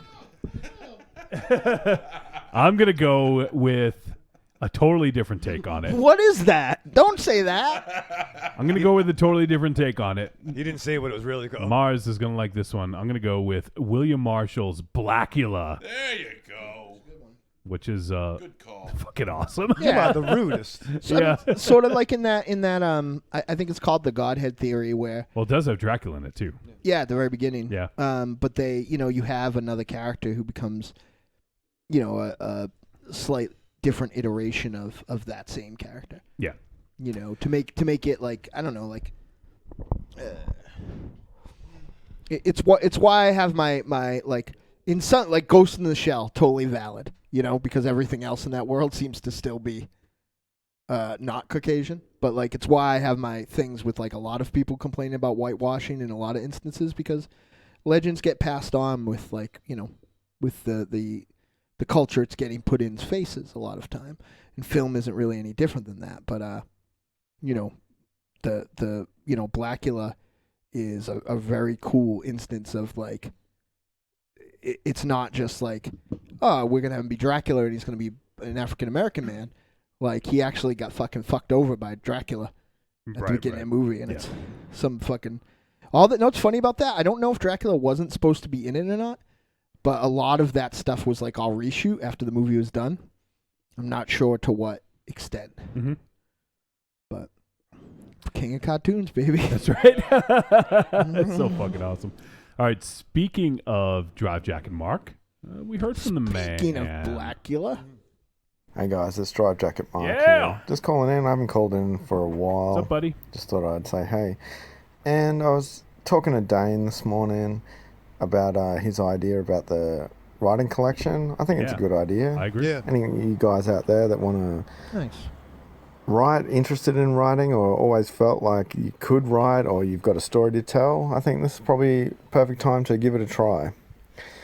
And on another note, my mate Nate, or as I like to call him, Nate the Cuck, he's got a That doesn't rhyme. metal band They're called Mongrel's Cross, and I woke up this morning and he had sent me his the new mix of the new album that's coming out this year, I hope, and it blew me away. There's no vocals on the mix; it was just all instrumentals, and it is engrossing stuff. I've got a feeling it's going to be a big album this year, but their last album, The Sins of Aquarius by Mongrel's Cross, I recommend you guys check it out. I'd even recommend you guys play a song right now. Indulge the Temple is my recommendation. It's my favorite track from that album. But yeah, I think he's headed onwards and upwards, this guy, Nate the Cuck. But he's probably going to hate me for saying that. But Cuck? Hey, With a U? it's weird. We met in, I think we were in grade 8. We're on our way to school camp on a bus, and we ended up sitting beside each other, and it was raining, and the bus windows were all fogged up. And in the fog, with my fingertip, I did a pentagram. I knew he was going to say that. And he said, are you into the devil? And I said, yeah. And he said, me too. That's me, the and devil. We've been good friends ever since. Oh, it's amazing. So, yeah, guys, check out Indulge the Temple by Mongrel's Cross and await the new album because it sounds fucking awesome. All right. Love you guys. See you later. Awesome, See, man. I fucking knew he was going to say pentagram. Love you too, Drive Jacket Mark. I thought it was going to be an upside down cross, honestly. Oh, no, pentagram, baby. I really, really hope I get to hug the shit out of that guy at some point. Me before too. too long. Like, I really do. That dude is fucking awesome, and maybe his sister. Jesus. Yeah, but Moist was fucking bad, right? Still bad. Even when you say it out of context, not good. It's one of those words. So earlier, I just wanted to catch up. This is about 10 minutes ago in the chat room. Drive Jacket Mark said, I never would have met Dane or Corny if it wasn't for you guys. I look forward to hearing Corny's voicemails. I love it. It says never would have happened. So, I don't know. Fucking weird. And he had mentioned so basically Dane had contacted me a few days ago and basically said, hey, Johnny, I wanted to run this by you first. He said, obviously I've been getting into writing and I love basically it was a really, really nice email basically saying, I love what you guys do. You bring a lot of people together, and I want to try to put together a collection of stories. And, he basically said, if you want, you can sell it, and you guys can take all the proceeds and put it towards the show, which is super fucking nice of him. But I would rather these guys get the money, to be fair. They did the legwork. So we'll figure all that out. But I think it's super awesome that he did post about it on the Fib, about getting a collection of people together, whether you're an artist and want to draw for it, whether you want to write stories. I just love seeing creative endeavors happen, or not even around us, but just happen in general. And the fact that people are doing it who have met through our show, it means a lot for me. And, I'm really it's excited. so fucking cool. I cannot wait to see it and read it. I really wish that I could spearhead more of it and be a big part of it, but time constraints. I wish you had time to write something. Yeah, me too. maybe I will. It's been a while since I do have a couple things that have been on deck for a long time. You're a good writer. A great writer, in my opinion. So maybe one of them was going to be a graphic novel type thing, like a twisted children's book. So maybe I could twist make it that into happen. that. Yeah, no, I think you're a great writer. I wish you had the opportunity to actually. I think you're a great producer too, but if I had my druthers, you'd turn less knobs and write more things. I think you guys probably know these stories, but I got pretty discouraged from writing for a couple of reasons. Number one, I wrote a bunch of comic book ideas down when I went to Comic-Con in 2002 and 2003, and so the first time I went, just kind of getting the lay of the land. Second year I went, I wanted to try to meet some artists to work with on comic books, and so I brought all my story ideas with me. And my bag got stolen. Everything gone, like 5 years worth of story ideas gone. And that was before computers, before I started putting everything on the computer. And fast forward, a year or two later, I wrote a film script for, first draft. It wasn't a final script, but first draft, about 80 pages. I enjoyed that too. And then I printed out like the first 32 pages of it to go over. We're actually going to talk about discussing getting it filmed. I had a bunch of people working on it, and we had a production meeting, met with some people to work on it. And so I printed out the first 32 pages. So I have that. And then I finished after the first draft. Within a week of finishing the first draft, my hard drive died and it was gone. Wow. So yeah, didn't have it saved anywhere else. Is before the days of Dropbox and right. and external hard drives or flash drives. So it got pretty discouraging. And what I do for my day job now does involve being creative and involves writing from time to time. But I can justify doing it because I get paid for it. But it's hard to carve out time to do it when I have so much other stuff going on, But it is something I'd like to get back into and do. I still do want to finish that film script. Yeah. I would love that. That made me really happy. You don't have to sell me on being discouraged or writing. Yeah. Like, I am just not. I can't imagine ever writing again. Like, I just can't. Like, I don't know. Like, first of all, I lost 5 years of my life and don't have any way to prove that I actually did it. And second of all, like, I don't know. It's just not. I was writing for all the wrong reasons. I was writing because I got stressed out that it's been X amount of years since I've been published, and it'd been or months at that time, and because I got been published more often than MZ. Yeah, he had his. I mean, in the last 10 years though, he's had his name on more things than I have, even if I've put more things out though. Yeah. And then I fell behind because I got sick, and then I'm like, oh shit, I gotta catch up on this film script because I promised, and I gotta catch up on this, and then I just realized like the reason I wanted to be a writer was because I love writing, not because I already had a job, and it just kind of got to be like a job. Like I was like, you know what, fuck it, like. Yeah, and that's kind of I totally understand. And in the chat room, Drive Jacket Mark said Hemingway lost a whole suitcase of his writing. He could never get it back, but he said you just sit and write. He says, I'm paraphrasing, but yeah. That motherfucker was also a raging drunk.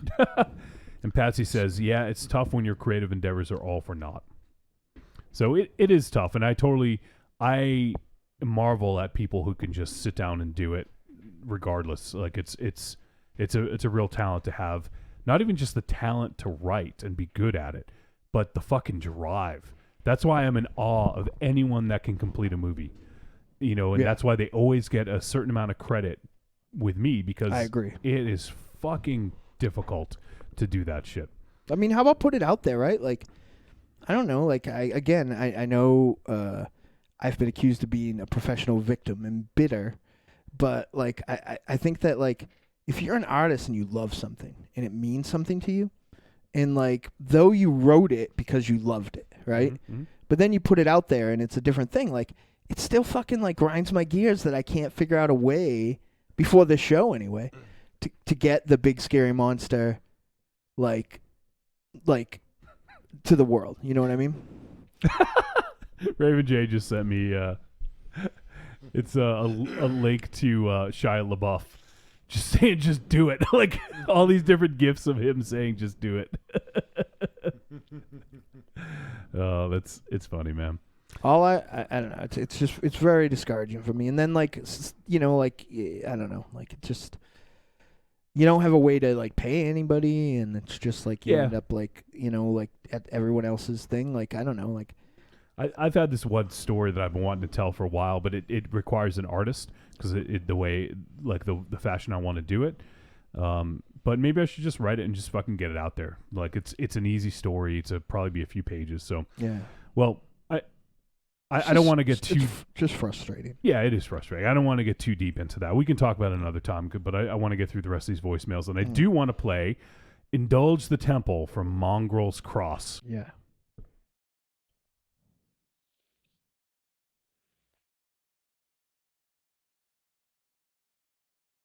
This could have been on Devil's Candy. Yeah, definitely. It's kind of making Devil's Candy most of it sound like VH1, actually. So this is a black thrash metal band from Brisbane, Australia, and Nate the Cuck is Drive Jacket Mark's mate. Yep.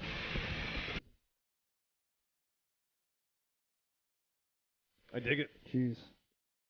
I need someone to like sit down and try to teach me the different genres of heavy metal, because like it's so daunting. Not really. I feel for Not me, really. It's not quite electronic music daunting, but like. I'm just going by what it says here on their video. It says black thrash metal. No, and I would say with my understanding of those two genres, this is apropos. Yep. But I don't know. So if you guys want to listen to more, go ahead and check out Mongrel's Cross. They have videos on YouTube, and this track is Indulge the Temple. And want to thank Drive Jack and Mark for bringing this band to our attention. I'm sure some of our listeners are going to dig this. I'm going to check some out on non-show time, so maybe we'll listen to it while I'm doing some work tomorrow. Check it out on Cinemax. Cinemax. So thanks, Mark. We appreciate that, man. Appreciate the recommend. And now let's hear from First Time Mike. What's up, Trick or Treat family? This is First Time Mike. How's everybody doing? Doing good, Hope buddy. you guys got through your snow event okay. I know you guys have gotten nailed with it a lot more than we have down in Wisconsin, but I was thinking about you, so I hope all you guys got through that okay. I just want to say a little bit about the 20th anniversary of Buffy the Vampire Slayer, which premiered this week in 1997. I wasn't going to watch the show. I had watched the original Buffy the Vampire Slayer movie with Kirsty Swanson and Luke Perry, and I was a fan of it. But I'm like, I don't know how this is going to be into a TV series. That could be kind of ridiculous. And Sarah Michelle Gellar was basically, isn't that one of that snotty brat lady from All My Children that my grandma watches? But it turned out to be a far better show than I thought it would be. It was that blend of, the high school drama with all the monsters and the Slayer mythology, and it became a gateway to watching a lot of different shows of that ilk. And Buffy was an important part of my life around then, because I got into like the role-playing game that they did. Eden Studios did a Buffy the Vampire Slayer role-playing game. I ended up writing some fan fiction for it. Yes, I'm a fan fiction writer. And I actually won a fan fiction award for it for a CSI Miami Buffy the Vampire Slayer crossover. Wow. That's awesome. That's neither here or there. Buffy the Vampire Slayer at the time was a lot riskier than a lot of people might remember it being, because they were very much of the season arc where, something, the seeds of something happened at the beginning of the season, and by the end of the season there was a confrontation with the big bad, and that changes were coming. And especially in earlier episodes, the character death was very much a possibility in Buffy the Vampire Slayer, which was kind of a shock, where when the certain characters died right away, you were truly shocked, because at the time, about 1997, that really didn't happen that much on network TV or genre show like that. And Whedon was at the height of his writing powers back around when Buffy started.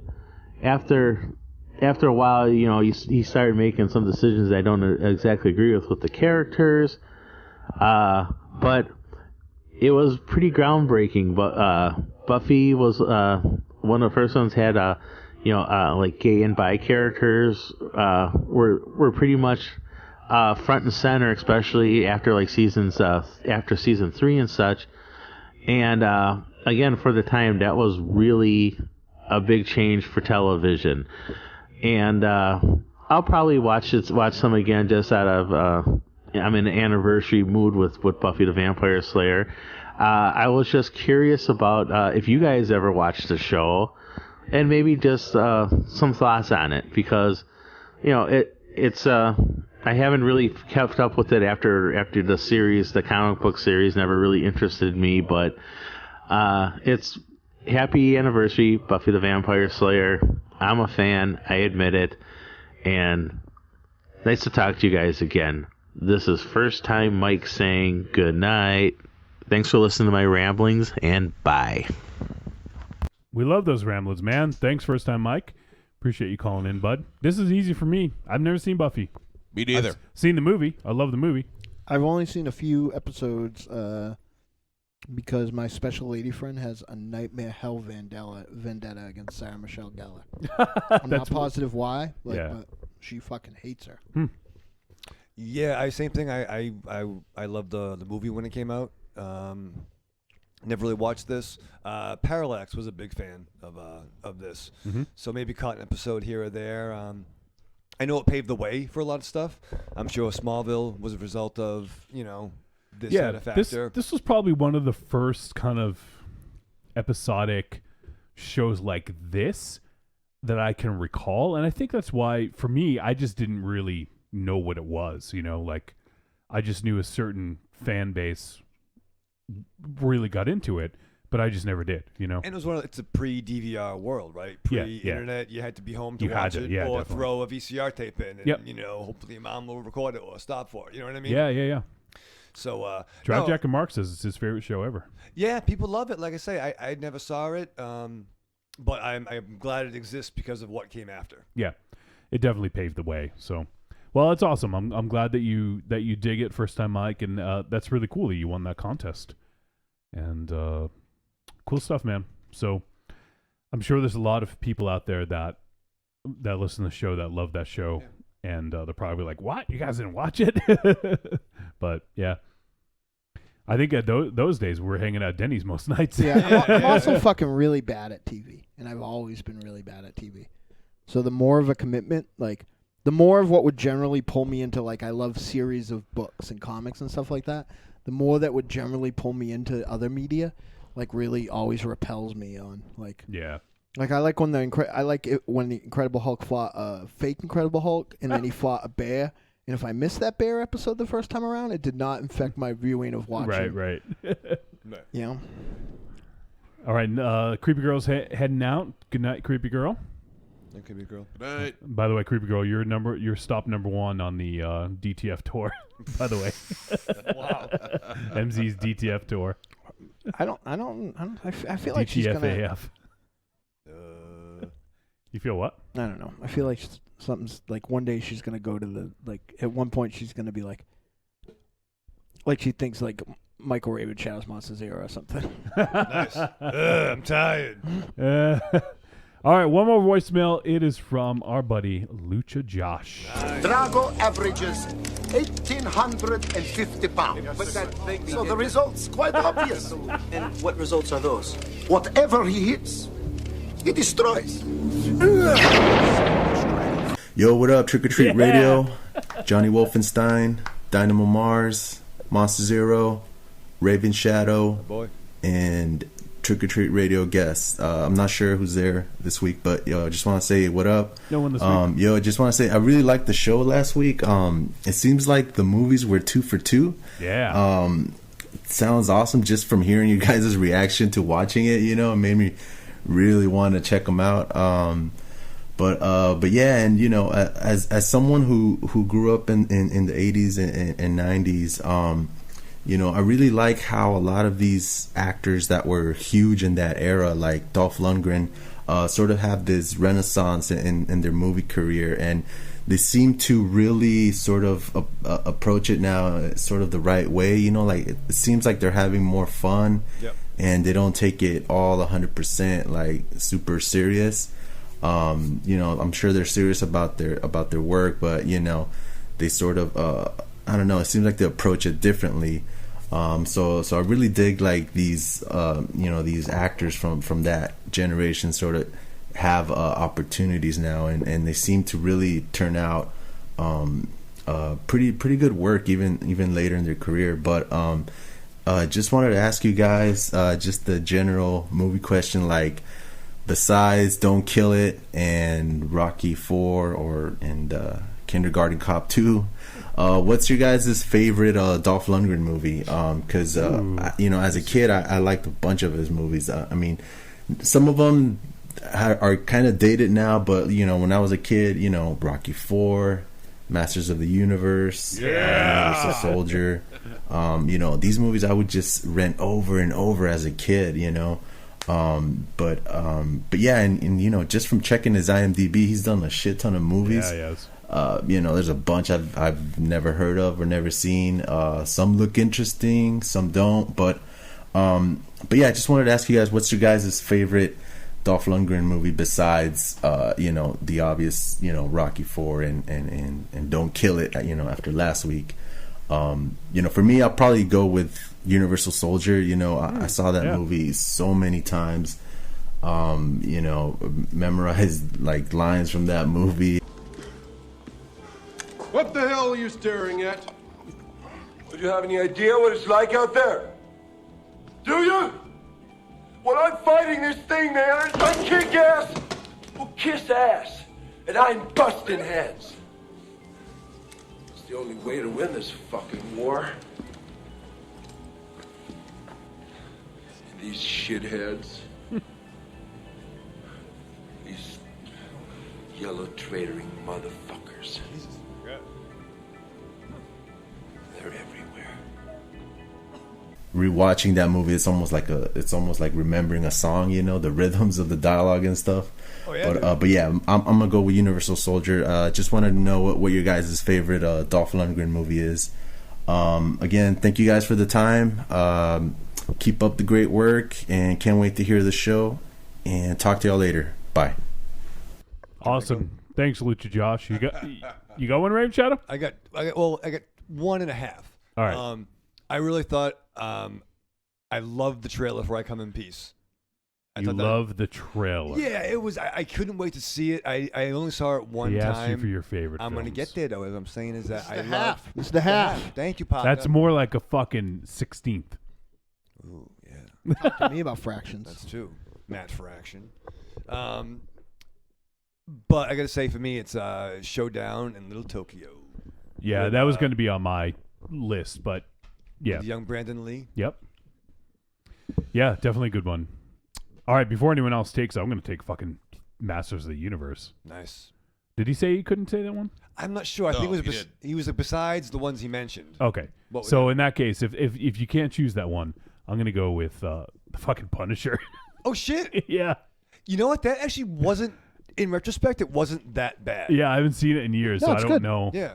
Oh, you know what? All right, go ahead. I was going to go with another one, actually.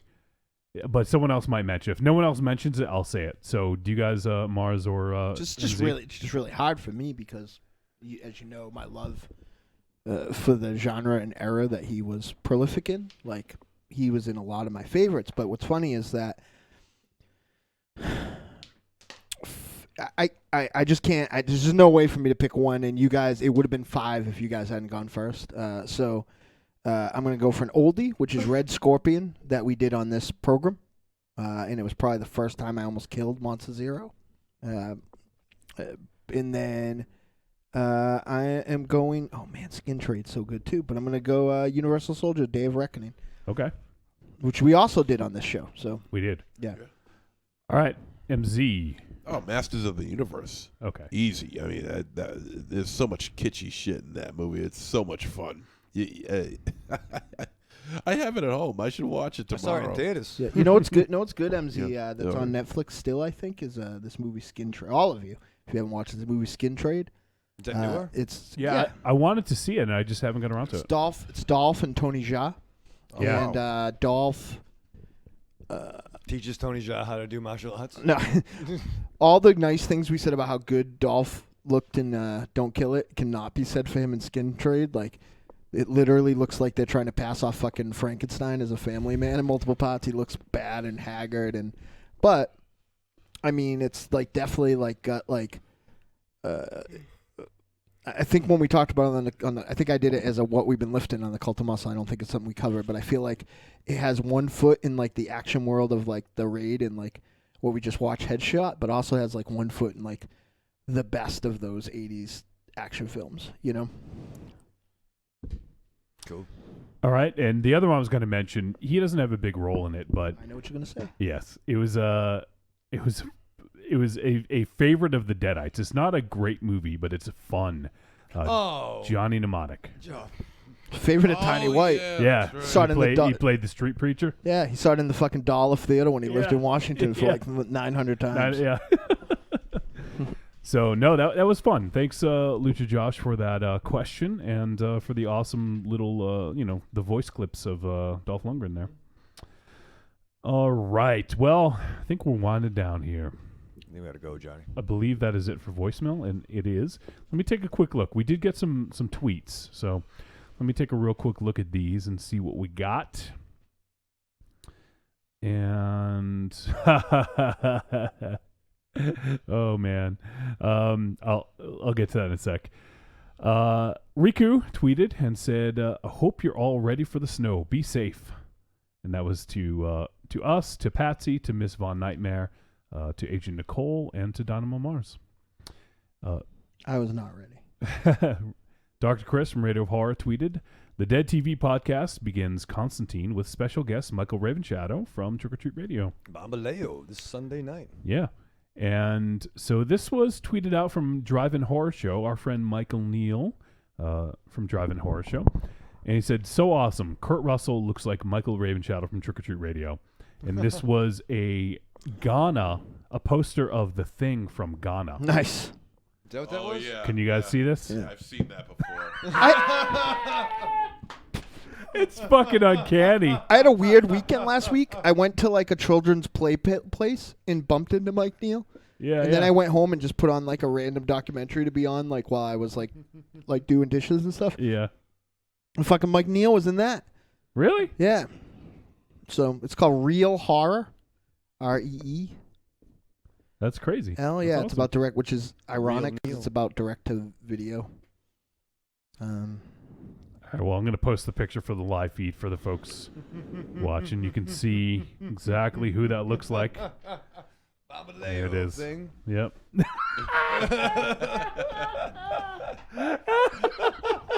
If you Photoshop Ravenshadow's face on there, you don't need to. No. You never That's tell it. the difference. It is him. It's like B&B Hulk and Raven Shadow and Arnold Schwarzenegger's head having a team up. That's fucking great. That's Yeah, awesome. I want Mike that poster for my wall. Yes. No, you don't. Can we? We'll make that. We're gonna make that poster. Yeah. We'll go to Ghana. Go to Ghana, yeah. Ghana. That's where my friend Solomon is from, and Prince Nana. And Getty Ghana. we also had, let's see, Joe R. Lansdale actually tweeted at us. Oh, shit. It was the tweet earlier when I said we were going live and we're going to review Devil's Candy with Ethan Embry. He says Ethan was great in Incident on and off a mountain road. Yeah, it was. Yeah. Oh yeah. So he was in that, The Masters of Horror. Sometimes that happens. Joe Lansdale just fucking tweets at I us. know, right? I need to go home now. And it could have been because Izzy retweeted us, so maybe he saw it from Izzy and not from us. Even though we are friends with Joe on on Twitter. But Izzy says, "True, just rewatch that." And she also says, "I would totally hire Ethan Embry."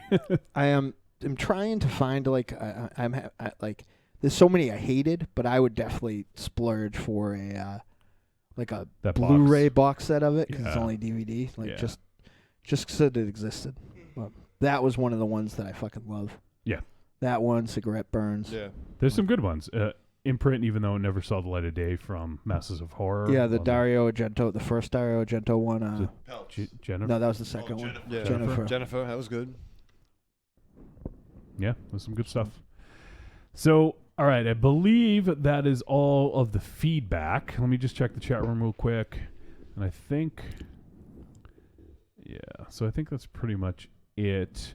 Patsy says we need to get FTM in the writing collaborative. First time, Mike. Yeah. FTM, yeah. Now it stands for fan fiction, Mike. And Patsy says Masters of the Universe is my favorite. I saw it in the showcase downtown. I do Wow. too. Man, like that fucking theater. I miss that theater. No, with all due respect to my peers, I feel like if Masters Universe is your favorite, like you didn't see any Dolph Lundgren movies. Well, Rocky 4's got to be tops, but we couldn't. Like, who said Showdown in Little Tokyo? Is that Raven Show? Yeah, Yeah. that movie's fucking awesome. Yeah, it is. Pins a dude to a fucking Wheel of Fortune. All right, so I think that's going to do it. MZ, why don't you say goodbye? Arrivederci, douchebags. Raven Shadow. Live fast, love hard, die with your mask on. Mars Man. I have a plug here. Yeah. Kong came out, and I saw it, and it was fine. Mm-hmm. But if you really want to make a difference in horror cinema, if you really want the quality to change, Kong is going to be there for a while, and it's going to be on Redbox and Blu-ray and DVD and everything else. Go see Get Out.